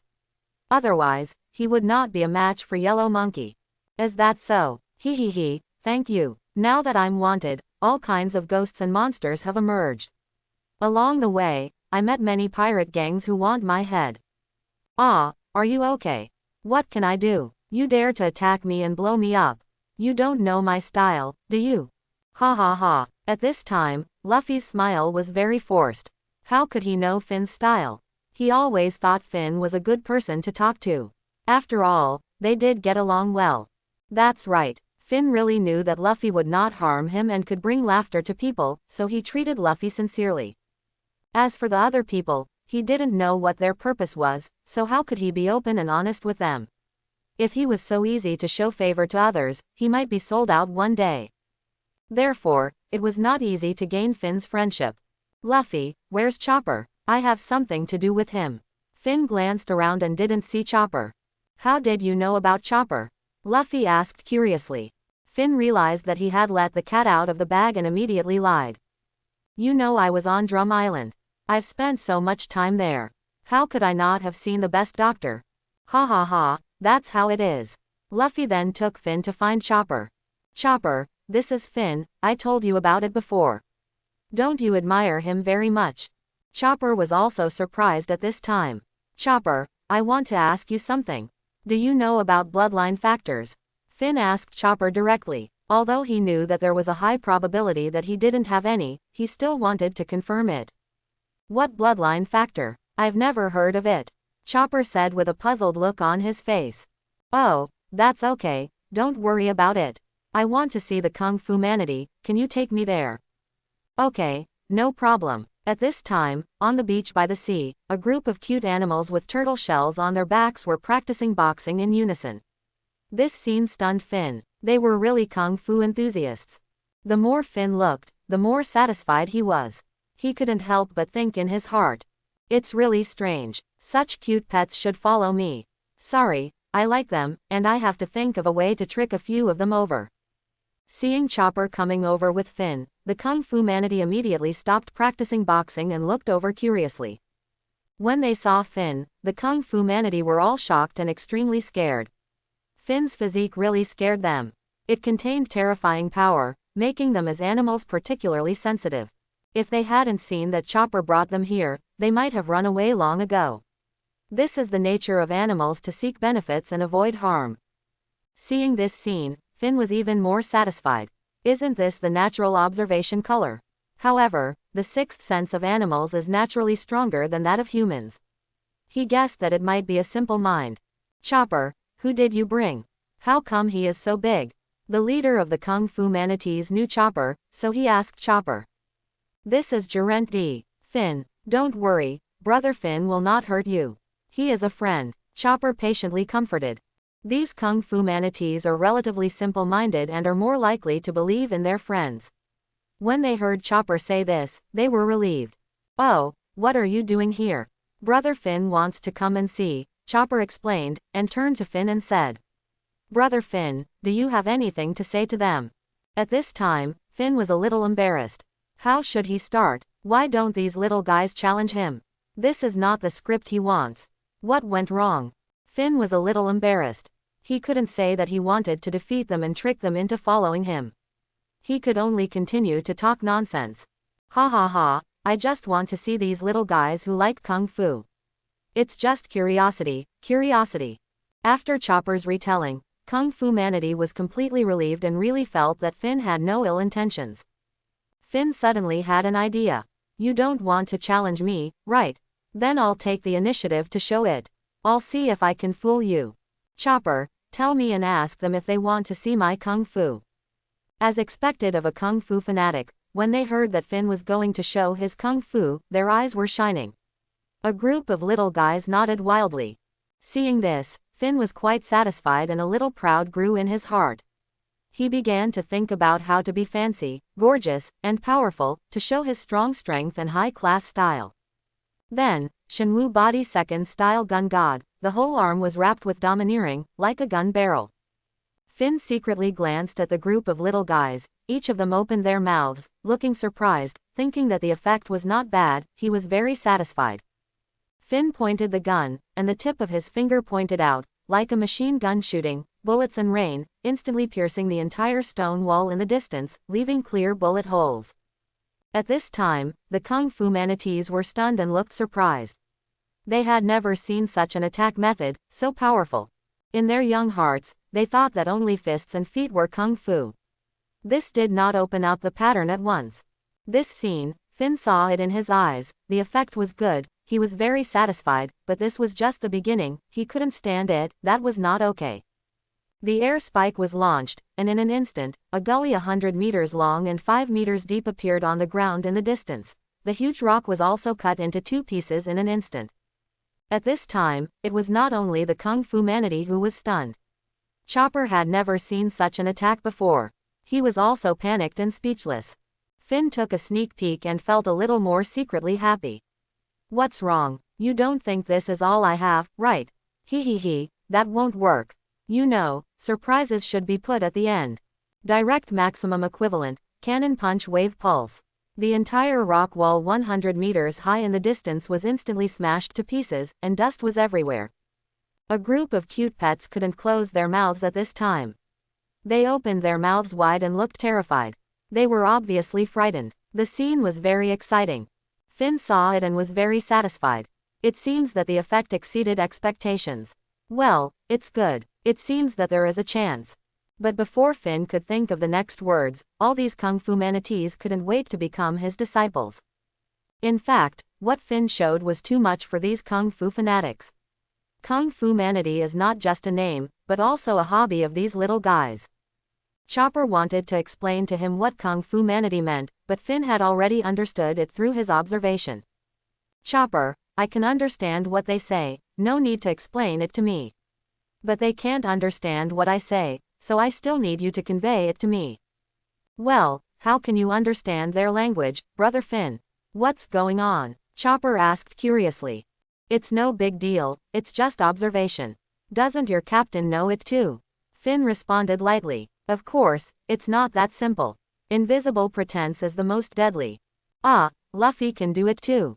No, Luffy can't understand it. That's because he hasn't mastered the more advanced usage yet. Is that so? Chopper, ask them if there are any who want to hang out with me. Chopper, at this time, was even more incredulous. Is this true or false? You want to recruit them? Yes. Don't forget to tell them that I can understand them.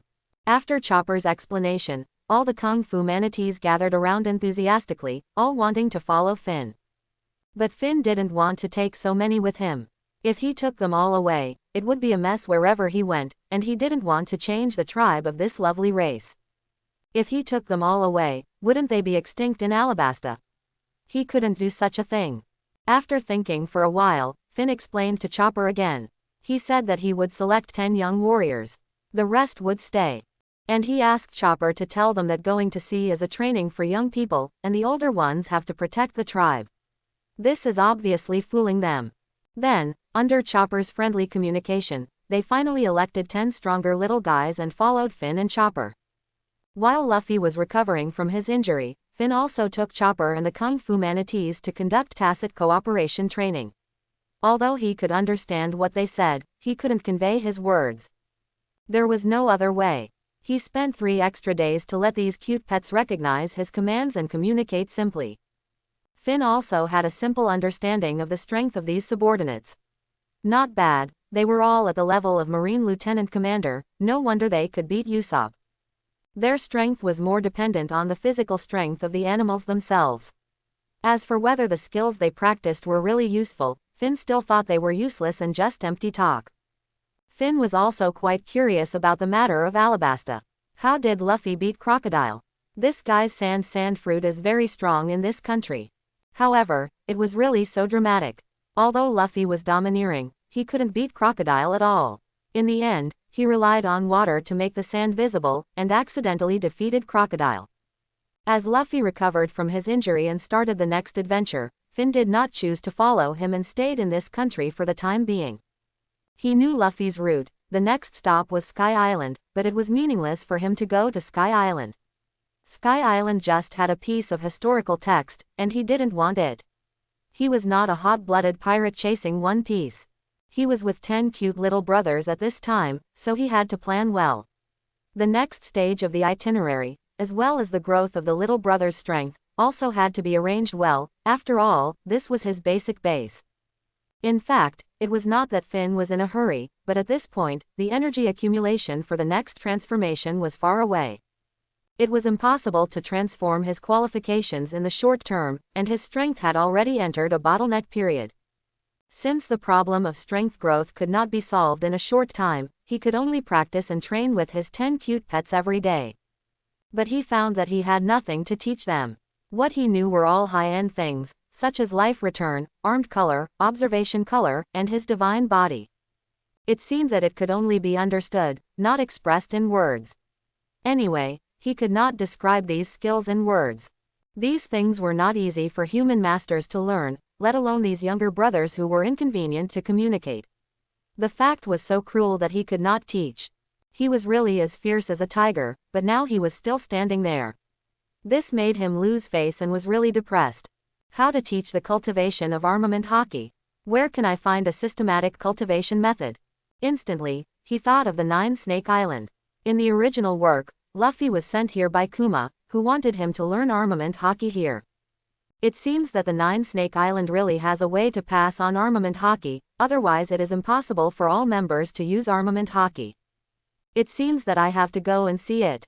It just so happens that his own armament hockey was all figured out by himself. It was completely a blind cat encountering a dead mouse, and he also wanted to see the systematic inheritance, embracing all rivers and learning from each other. As for the problem of not borrowing, that does not exist. Rejecting the request of the strong is disrespecting the strong, and there are consequences. I believe that the other party will not be so unwise.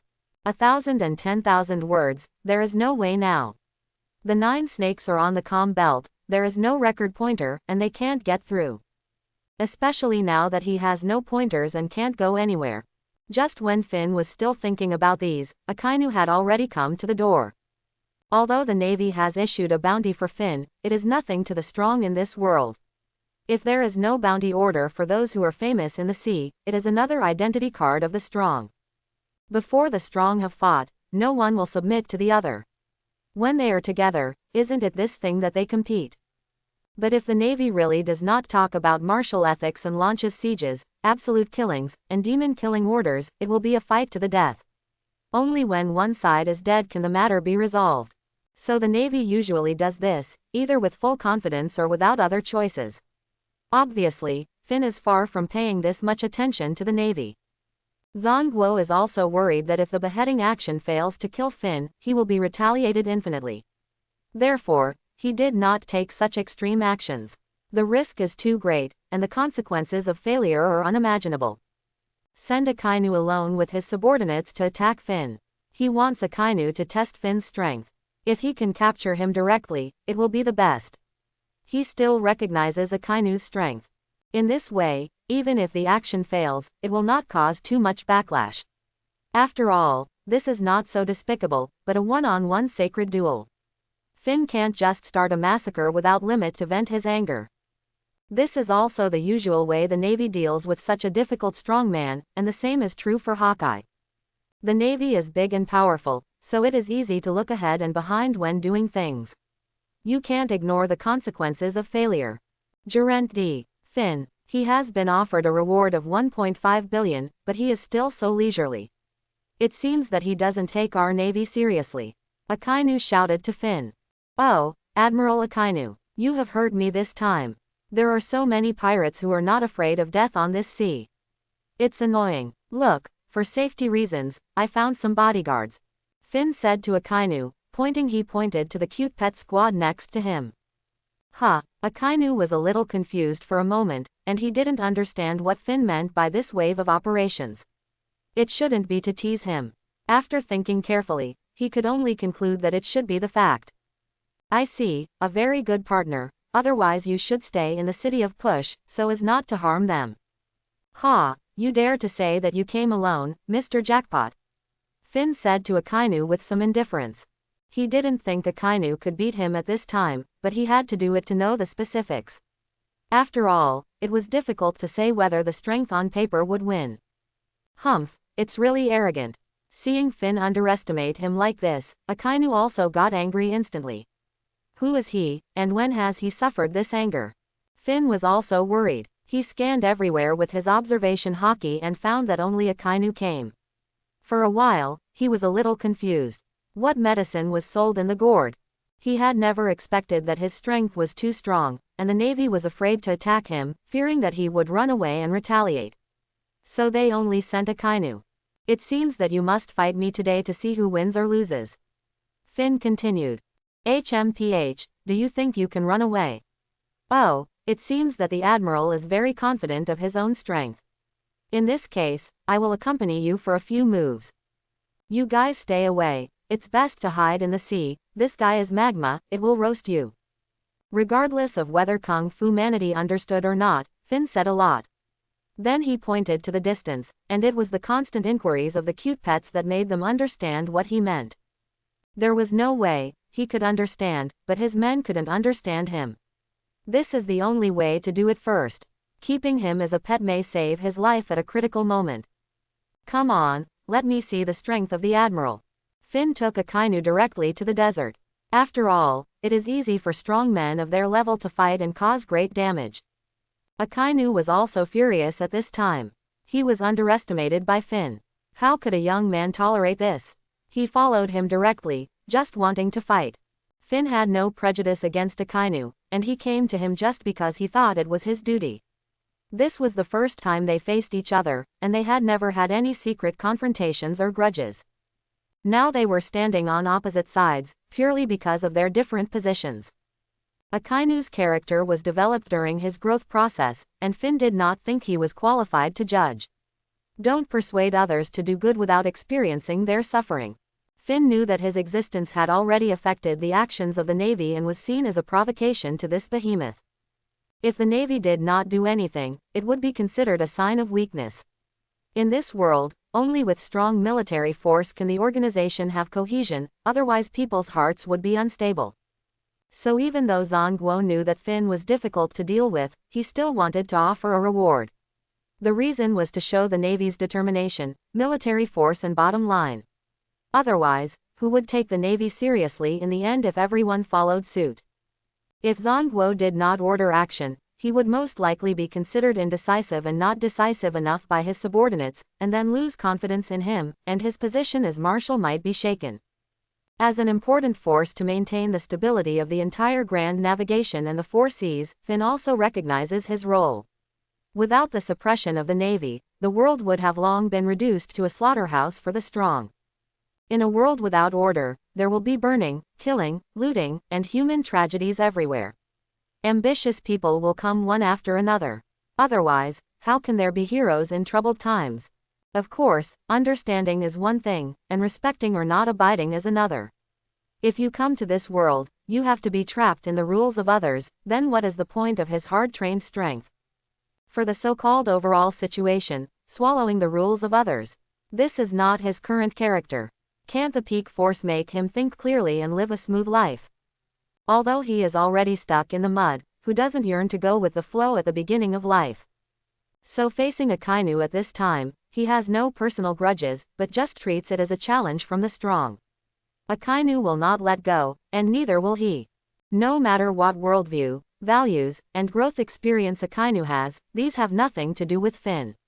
When it comes to a battle involving life, there is only the enemy in me. Strength is never innate, it needs sweat to be watered, so Finn respects power and the strong, and full strength is the greatest respect for the strong. General, do it, Finn said to Akainu lightly. Humph, you are quite arrogant. Akainu sneered at Finn, obviously a little unhappy about being underestimated. But he came with a clear purpose, and he would not play the trick of pushing and letting Finn. In that case, let me meet you and see where you get the confidence from. Akainu said coldly to Finn, and then rushed up to launch an offensive.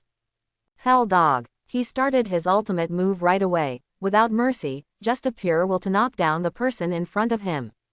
But obviously, Finn is not so easy to deal with. This attack coming from the front is not enough to make him retreat, nor will he choose to avoid it. He will take it head on. In addition to Finn's reckless fighting style, it is also necessary to figure out how powerful Akainu's magma attack is. Armament Haki Hardening. There is no fancy, only his strongest armed color and his most extreme power, just to fight Akainu head on to see who is the strongest. Fists collided quickly, and a shock wave spread rapidly around with the two people as the center. Both of them could not bear such a force and sank. And the large amount of magma wrapped in Akainu's fist also splashed everywhere in the collision, and the sand was full of burnt sand for a while. If it weren't for Finn's timely armed color protection, he would have been burned. This scene made Finn frown a little. Facing the secondary attack of splash damage and delayed damage, he couldn't help but feel that the magma fruit was really difficult to deal with. After one punch, Finn also felt something was wrong. The nemesis of the natural fruit ability user is the armament Haki, but it was obvious that Akainu was not hurt when he fought with him. His fist hit Akainu's fist, but he didn't feel the feeling of being full of magma fluid, and finally there was a huge collision. After careful observation, he knew that Akainu himself was a master of physical skills who was proficient in armament Haki. The magma was just the surface, and the inner layer of armament Haki was self-protection. When fighting with Akainu, Finn didn't dare to attack with all his strength, because the temperature of the magma-made giant fist was too high. Armament Haki was a layer of armor, but it didn't say that this thing could be invulnerable to water and fire. So, after one move, Finn knew that Akainu was not simple. But it was not his style to give up so easily. If the fists couldn't match, then it was wrong. He didn't believe that his body could be like a fist, wrapped in this thick magma. Finn directly activated the hardening of his whole body's armament Haki, just to fight Akainu. He didn't believe that Akainu could beat him in physical skills, attack speed, and strength. With a countermeasure, Finn didn't say anything, and directly used both fists in turn, quickly and with all his strength. After the fist blocked Akainu's attack, he immediately started to attack Akainu's body. In an instant, the two had fought dozens of times. But what surprised Finn was that Akainu was completely fine at this time. Finn's armament Haki fist had no effect on Akainu, which made him a little confused. Doesn't armament Haki restrain natural abilities? In fact, it was the description of the few words in the memory of the previous life that created an illusion. Armament Haki restrains the ability of the natural fruit, which is correct, and it is also the only way to attack the fruit ability user itself. But it depends on who you are dealing with. There is always a countermeasure for mutual generation and mutual restraint. If it can be restrained so easily, then the natural fruit will not pose any threat to the strong. Which strong person does not have the armament Haki? Wouldn't the natural fruit ability user be a living target? If so, what's the use? Of course, for the natural fruit ability users who are not strong, it is indeed the case. Armament Haki is the natural enemy. However, it is obviously not the case for Akainu. If he really has such a big flaw, how can he have a place in the position of the strong? In confusion, the two sides fought again. Obviously, at this time, Finn was a little angry. After fighting for a long time, his hands were burned red by the high temperature, but Akainu was not hurt at all. The magma splashed from Akainu began to slowly melt the surrounding sand. Gradually, Finn found that there was no place to stand and fight. At this time, if Finn still didn't know what was going on, he really underestimated him. After a fist collision, Finn did not continue to tangle with Akainu, and quickly distanced himself from him in a few seconds. "General, you are really not simple," Finn said to Akainu with some approval. "Is this what it means to foresee the future?" "Humph, so what if I found out?" Finn, at this time, already understood that the weakness of the natural devil fruit had been solved by Akainu in front of him. That's right, it was the ability to foresee the future with the observation Haki. Before the attack reaches him, He activates the magma transfer core in advance, and the attack hits only the magma, not the body. If Akainu can't keep up with Finn in speed and can't dodge the attack, then he won't dodge, but directly take it, relying on the observation haki and the fruit ability to offset the attack. From this, it can be seen that Akainu has a lot of combat experience. When fighting Blackbeard, he knows that he can't get close to him and uses AoE to bombard him. In the battle against Finn, he knows that Finn is a strong man in the sea, land and air.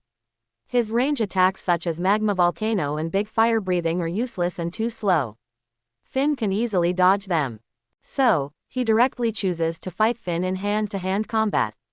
As expected, he is a pure Navy who has lived as an elite Navy since the beginning of the Great Pirate Era. He has a lot of combat experience.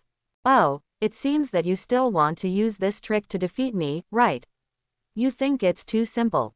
Finn responded with a cold snort. Obviously he already had a countermeasure in mind. Next, pay attention, General. Finn reminded casually. God of War body second style gun god. Finn quickly distanced himself from Akainu, and then immediately punched him hard. Cannon punch wave pulse. Since armament haki is the only way to fight against natural ability users, then continue to use armament haki to fight. The attack area of the fist is too small, and it is useless against Akainu who has the vision haki of foreseeing the future and can open the magma transfer core in advance. Under the second style gun god, the cannon punch belongs to the long-range armament haki release, surging like waves, and is a large-scale attack move. It is impossible for Akainu to transfer to magma. His whole body is a target for attack, and there is no place to transfer. This is also the reason why Whitebeard can attack him. Because the tremor fruit is a large-scale vibration damage. Similarly, he was also quite wary of Shanks, because the existence of Jonwensha made him no longer immune to attacks. At this time, Akainu saw Finn's plan and knew that his plan to get close to Finn for a melee and make him lose if he defended for a long time would fail. Facing the oncoming armament haki, Akainu's face was solemn, because he had no way but to resist. However, he would not use his body to receive it, that would be pure death, and he could only use his fists to resist. Finn, seeing this, knew how to fight next. That's right, long-range attack and continuous consumption. The competition was about who had a stronger armament haki, who had more power, and who could strike faster. It was really ironic that Finn, a natural fruit ability user, had to rely on long-range consumption to really beat Akainu. Finn also complained in his heart that there were too many ability systems in this world, with different advantages and disadvantages. There are also strong people who will make up for their disadvantages in other ways. It is really uncomfortable to fight against them, and in many cases, you have to adapt to the situation.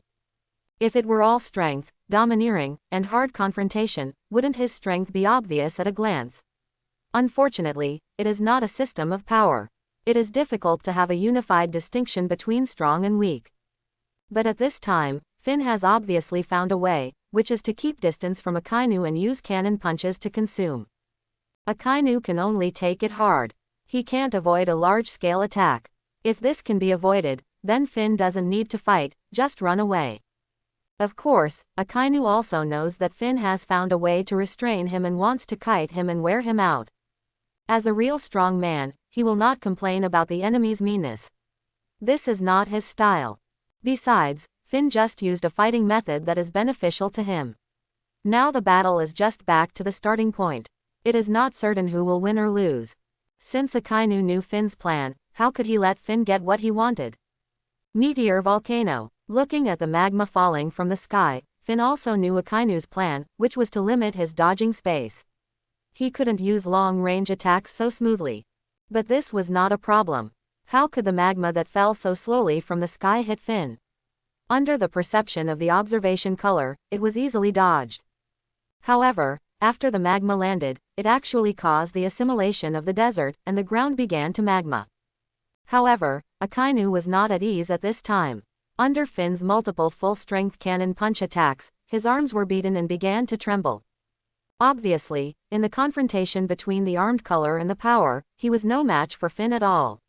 Finn also keenly grasped this small detail. Section. Further restrict Akainu's attack, prevent him from performing large-scale AoE, and directly start a fast cannon punch attack. Under the cannon punch attack again and again, Akainu is really a bit overwhelmed at this time. He has no other way but to resist. But if he resists, he will be attacked and injured. At this time, he is also angry, not as calm as before the start, not as sure as before the start. In this situation, he knows that if he continues like this, he will fight with physical strength. However, seeing Finn's size, he knows that he will be exhausted to death by Finn.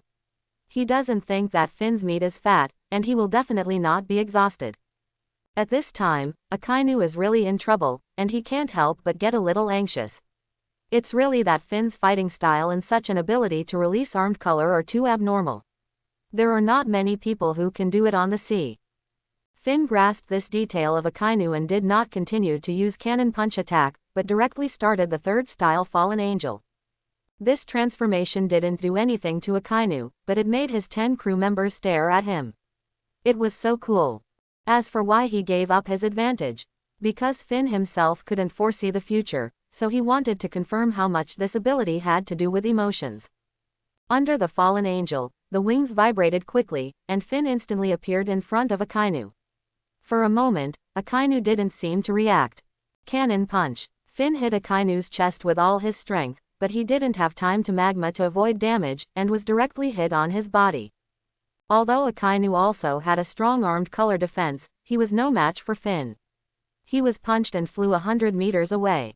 When he landed, fortunately he magma in time, so he didn't suffer a second impact injury, otherwise he would be more seriously injured. At this time, blood flowed from the corner of Akainu's mouth, and it was obvious that he had suffered a lot of internal injuries. Fallen Angel is Finn's strongest attack form now. Finn doesn't know if Whitebeard can resist his punches head-on. Finn, at this time, will not be prepared for Akainu to get ready for another fight. Directly the same routine, flapping wings again, when Akainu's breath is disordered, close-range punch again, this time Akainu is prepared and starts to defend with fists. Long defense will lead to failure. How can he resist every time, and will he not get hurt if he resists with fists? Caught off guard, he was knocked away again.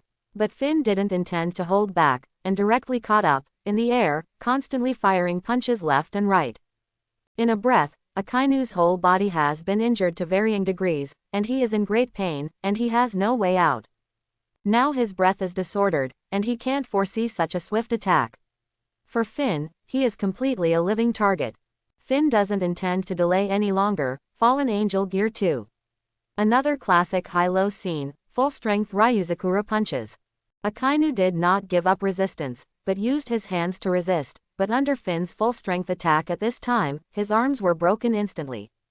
The fist hit the chest directly, although Akainu was protected by the armed color and avoided a lot of damage. His eyes were full of horror, and the groan of pain overflowed from his mouth, and blood gushed out. The extreme pain spread throughout his body between the flesh and blood in his chest. His body was bent almost to lose its human shape, and it was unknown how many bones were broken. Under the huge impact, Akainu was directly hit deep underground. The surrounding sand quickly sank, forming a deep pit, dozens of meters deep. At this moment, whether it was the cute pet team or the mole vice admiral who came to pick up Akainu, they all had difficulty closing their mouths. The scene was obviously unbelievable to them, and it seemed beyond their understanding. After a brief stagnation, Vice Admiral Mole suddenly woke up. He knew the purpose of their coming here, but seeing Akainu's tragic death and Finn's unharmed really frightened him. Vice Admiral Mole felt a little fear for Finn, knowing that the next moment would be a matter of life and death. However, between reason and courage, Vice Admiral Mole decided to deal with it calmly. He took a deep breath and tried to calm his inner tension. Sir Finn, Vice Admiral Mole pretended to be calm and peaceful. You defeated Akainu and proved your strength, and we also admit defeat. Maybe we can talk and find a solution that both sides can accept. Besides, we didn't take any extreme actions. I think Admiral Akainu's behavior should be regarded as a challenge in the sea, and it shouldn't be to the point of a life and death struggle. Vice Admiral Mole calmly emphasized this point, trying to remain calm and rational in front of Finn. He knew that the current situation had developed to a very tricky point, and Finn's strength made him dare not act rashly. He tried to resolve the current situation through negotiations, and he also knew in his heart that Finn had the ability to listen to the voice of all things, and he could not be insincere. At the same time, Vice Admiral Mole was also thinking about Akainu's situation. He could not sense Akainu's breath under the observation color, which made him feel uneasy. "Oh, Vice Admiral Mole, we really have some fate. I remember that you handled the matter of the celestial dragons before, but why did I lose my Den Mushi authority?" Finn stared at Mole and said lightly. Vice Admiral Mole was slightly stunned when he heard Finn's mention, and he was a little uneasy for a moment and then smiled bitterly. How can he be blamed for this? We are now in a hostile relationship with you. Isn't it reasonable for us to turn off the authority? Otherwise, wouldn't it be aiding the enemy? But he knew that in this situation, they were in a weak position. Too much debate could easily lead to things going to extremes. It was crucial to keep communication stable. Especially Finn's strength made him feel terrified, but he did not intend to have any conflict at this critical moment. He just wanted to find a way to solve the current problem. "Sir Finn, please understand that this matter is not something I can decide. Even if you kill me, it will not solve the problem." Vice Admiral Mole expressed his helplessness and used a sophisticated tone to prevent the topic from being deadlocked. Finn knew that it would be impossible to have any results if he talked to these guys until dark, so he simply said it directly without planning to continue to entangle. 2 permanent pointers, 1 9 Snake Island, and 1 Sabayati Archipelago, this time the matter is over. Vice Admiral Mole heard it as if he had grabbed a life-saving straw, fearing that Finn had other conditions, and hurriedly agreed. In fact, Finn himself knew very well that he and the Navy had not yet reached a situation of life and death. If he did things to the extreme this time, then it would really be a life-and-death struggle, and what awaited him would definitely be the pursuit and interception of the Navy and the world government. The world government would never sit idly by when it came to the life and death of the Admiral. He will definitely investigate to the end. Finn is not very clear about what hidden strongmen there are in the world government, and he is also very wary. He only knows that the 5 elders are all strong men, but he does not believe that the world government that has ruled the world for 800 years is just a few strong men on the surface. There must be more hidden behind the scenes, dealing with shameful things. In fact, Finn also used his observation hockey to carefully search for Akainu's whereabouts just now, but there was no trace, only a piece of magma. It made him feel incredible that Akainu's fruit ability had been developed to that extent. There was a large magma lake underground, making it difficult to judge whether he was hiding in the magma or had escaped long ago. The only thing that can be confirmed is that Akainu's life is really hard enough. However, fortunately, Finn defeated Akainu this time, which will make the Navy more cautious next time when dealing with him. Perhaps such a blow can keep them away from him for a while, so as not to always find ways to cause trouble for himself. Finn thought in his heart that he didn't have so much free time to fight with these people all day long. What he pursued was the transformation of strength and eternal life. Fighting and killing with this gang every day was meaningless to him. Not long after, Vice Admiral Mole arrived at the scene with 2 permanent pointers. Finn got his trophy and didn't bother too much. He directly said that he would give up and warned them to think more about it next time they make a decision. Then, Finn called his cute pet team and left. Only Vice Admiral Mole was left alone in the wind. However, Akainu did not escape, because there was only a desert below, not a volcano, and there was no place for him to escape. Just as Finn not long after leaving, he struggled to get out of the desert. At this time, his arms were broken, his face was bruised, and he didn't know how many bones were broken all over his body. It was really horrible. Seeing such a scene, Vice Admiral Mole felt a prick in his heart. It was too cruel. After a moment of silence, he made up his mind not to provoke Finn. It was too terrible. The man in front of him was not an ordinary person. Akainu, one of the 3 admirals, had become like this. If he went up, he would probably be disabled. He decided in his heart to stay away from Finn as much as possible in the future. Soon, 2 figures, Mole dragged Akainu, and slowly walked towards the warship in the port. In the wind, the footsteps seemed unusually heavy. After Finn got the pointer to the 9 Snake Island, he decided not to waste time here. On the one hand, this place was all desert and had no appeal to him, especially since it had just experienced war and supplies were scarce. It was obviously not a good resort. On the other hand, there were no acquaintances. He was unfamiliar with the place, so he prepared to take his cute pet team directly to the Nine Snake Island. After all, the domineering inheritance of the Nine Snake Island made Finn quite envious. This was the first martial arts secret book he could get immediately after coming to this world. Isn't treasure hunting and finding secret books what most men have always yearned for? This is a throbbing written in the genes, how could it not make Finn's heart boil? Wex, get ready to go. Finn waved to his team and shouted loudly. Wix is the most spiritual and intelligent kung fu manatee, he thinks. Of course, this tribe is smart and has its own name. Finn assigned him the position of captain, and now he is the second person in the team. With Finn's order, Wix waved his flexible tail, and the team quickly got ready. Under the command of Wix, everyone prepared for departure in an orderly manner. This team is no longer a simple group, but a battle unit that has been run in and closely united. Sure enough, as long as things are arranged, it will be much easier. No wonder so many people like to be leaders. Now he only needs to give orders to Wix alone to easily manage the entire team. Compared with the previous situation where Finn arranged 10 cute pets by himself, it is so convenient. The leader opens his mouth and his subordinates run their legs off. It's so cool. Ever since Finn and Akainu had a shocking battle, his bravery and invincibility have long been deeply rooted in the hearts of this small group. Finn is now worshipped almost like a god. However, he did not have too much bad taste, and simply asked this group of special subordinates to call him captain. There is no way, when in Rome, do as the Romans do. After all, on the sea, the title of captain has that unique flavor. Other messy titles can't be compared with it at all. Of course, it is actually Finn's own bad taste. If he travels through time and space and doesn't get a captain, it will be so embarrassing. Therefore, since he has a younger brother, he still has to give priority to one of the positions. It is a man's vanity. Although he does not have a ship now, and no one is generous enough to give him a decent ship, he relies on his 2 legs to move at sea. It can be said that he is the poorest time traveler. At the Marineford Naval Headquarters, Akainu and Mole finally returned to the headquarters safely. When Sengoku saw Akainu's miserable condition, all his words were deflated, and his face was full of shock. He knew Akainu's strength very well. He could imagine the cruelty of the battle to make him suffer such injuries. Zongguo couldn't help but start to imagine the whole battle process in his mind, thinking, what kind of scene could make this person injured like this?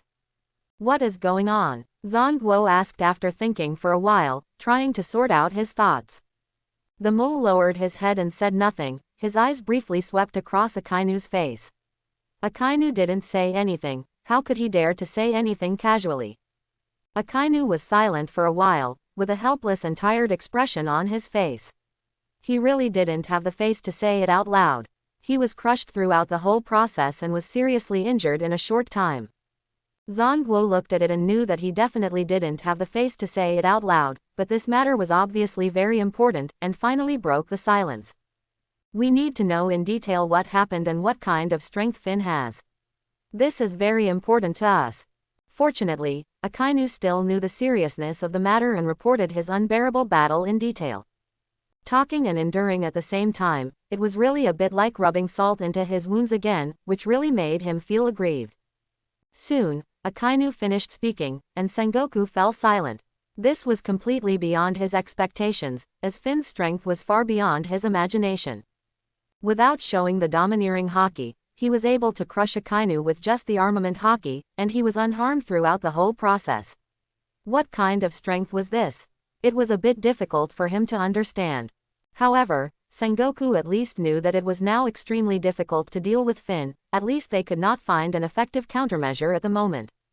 This time, Sengoku was just considering the dignity of the Navy and wanted Finn to pay a price.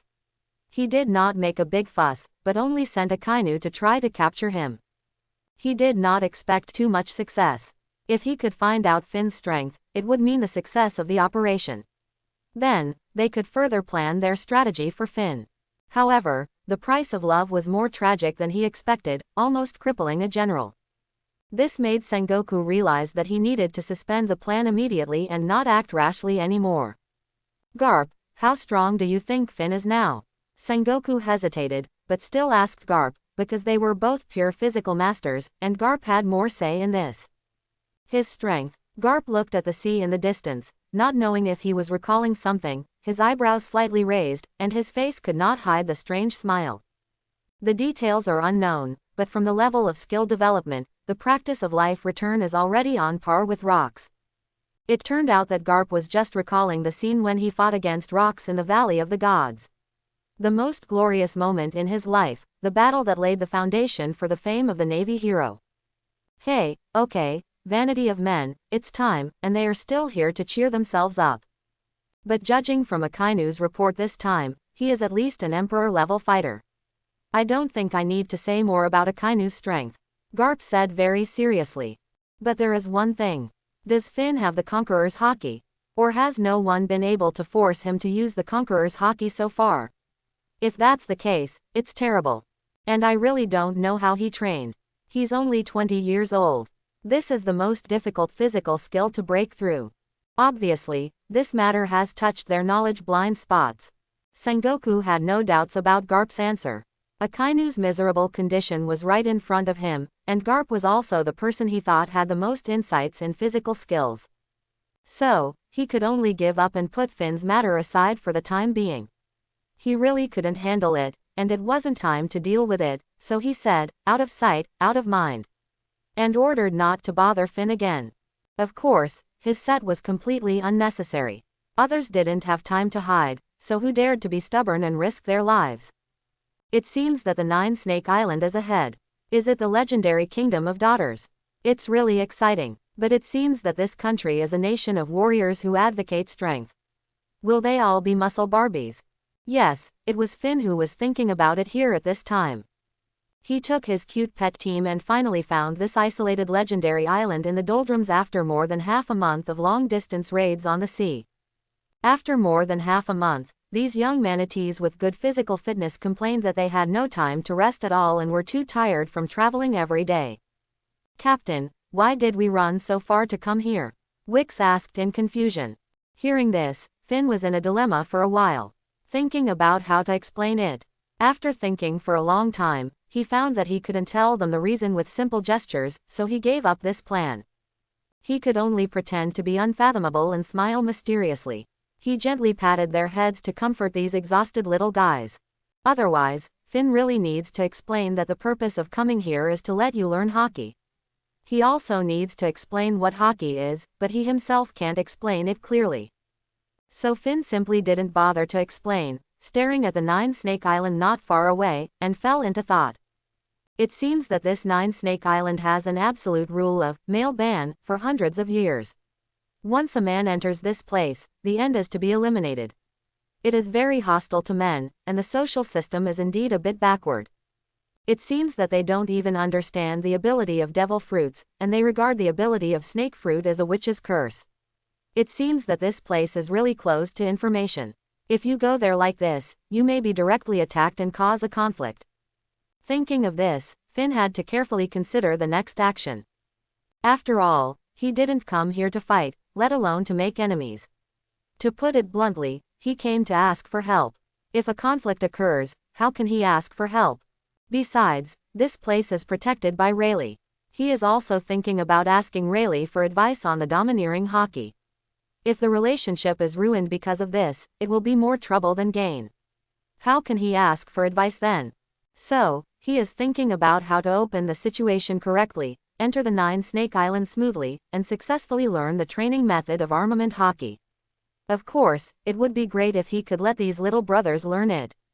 But after analyzing it over and over again, he didn't find a good way. Because the information here is extremely closed, it is very likely that only a few real high-level officials of the country know him. Of course, this is also his guess, but he still thinks that someone knows him. After all, he is now famous. But such a big nine-color island, if you break in directly, I don't know how many misunderstandings will be caused when people who know him come out. After all, the male-restricted area is not just talk. The women on the island are extremely hostile to men. This is tradition, religion, and clan rules. Besides, the people here are all domineering. Although he is not afraid, his little brothers are afraid. This is the calm belt, the nest of the Sea Kings. Along the way, his aura made the Sea Kings afraid and avoided him, so there were not too many twists and turns. But if he went in alone and left these brothers here, he would not feel at ease. Who knows what kind of accident will happen? These brothers are not strong enough to face the Sea Kings independently. Will they be defeated in vain? This made Finn feel troubled again. Captain, why don't we go over? Wix looked at Finn in a daze and asked curiously.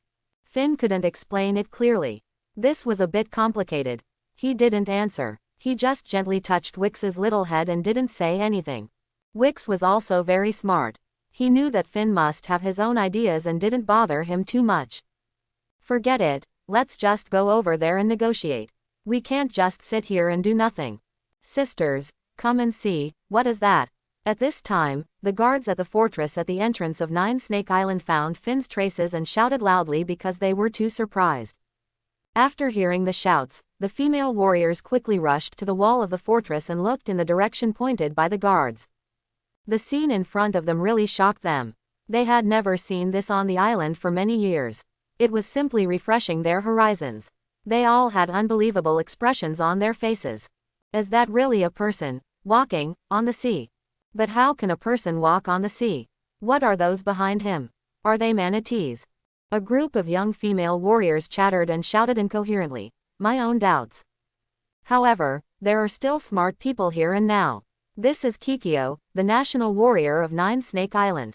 Like other Nine Snakes, she wears revealing clothes and carries a snake on her body, but she looks more mature. She knows that everything that goes against common sense must be beyond her own knowledge. People who can walk on the sea must be powerful. For the safety of the island, she immediately made arrangements.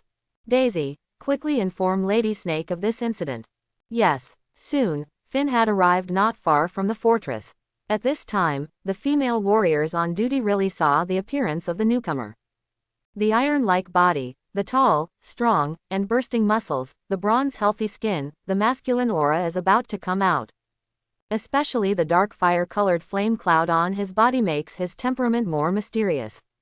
For this group of strong female warriors, it is simply a deadly poison, and they keep swallowing saliva in their mouths. They are such a nation, straightforward, advocating strength, and believing that the stronger, the more beautiful.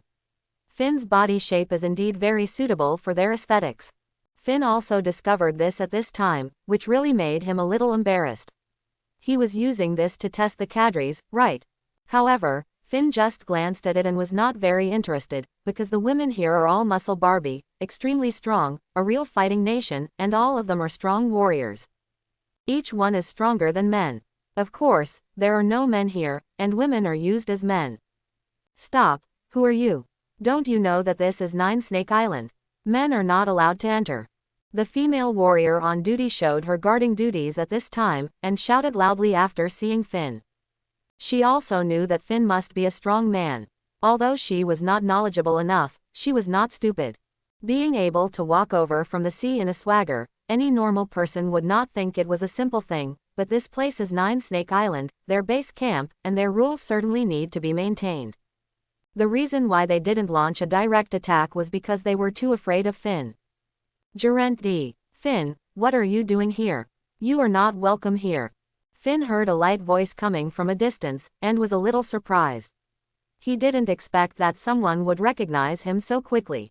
It seems that there will be no conflict. He couldn't help but feel happy. He looked curiously at the place where the voice came from, and saw a tall woman with a very good figure, who came over with the support of a group of people. She had long black hair and a princess hairstyle. The slightly wide forehead was smooth and flat, the deep blue eyes, the corners of the eyes were slender and delicate, and the almond eyes revealed a little coldness. She was wearing a Cheongsam-style clothing. Even if Finn had seen a lot in his previous life, he was still shocked at this time. She was really too beautiful. Finn knew that this should be the famous pirate Queen Boa Hancock. After a glance, he shifted his gaze. Finn did not continue to stare at others. Although he was good-looking, Finn still knew how to be polite. He was a cultured man. Although he was a muscular man now, he was a cultured boy inside. 7 Warlords of the Sea, Pirate Queen, Boa Hancock.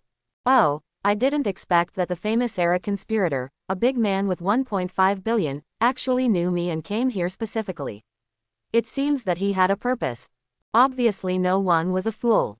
As the leader of a country, Hancock had been plundering on the sea for many years. It was impossible for him not to know Finn, the current traffic celebrity. And it was immediately understood that Finn came here on purpose, and there must be something. But she didn't know whether the visitor was an enemy or a friend, so she couldn't help but be a little wary. She still looked at Finn carefully. He stood on the sea like a flat ground, with armed flame clouds wrapped around his body. Such a strong physique was simply inhuman, and she didn't have much confidence to win. Especially the recent bounty incident, she couldn't help but feel a little worried. When she saw a group of little manatees behind Finn, she frowned slightly and looked puzzled. What's going on? You, a tough guy, are actually going for a cute pet style. Well, it's true, but it's not a bad thing for you. Finn said lightly. Oh, why not say it clearly? Well, I heard that everyone on the Nine-Snake Island is a warrior. I wonder if it's true. Indeed, our people advocate force, strength, and beauty. I also heard that almost everyone on the island is domineering. I don't know what you mean. Hancock asked in confusion, and suddenly had a bad premonition in his heart.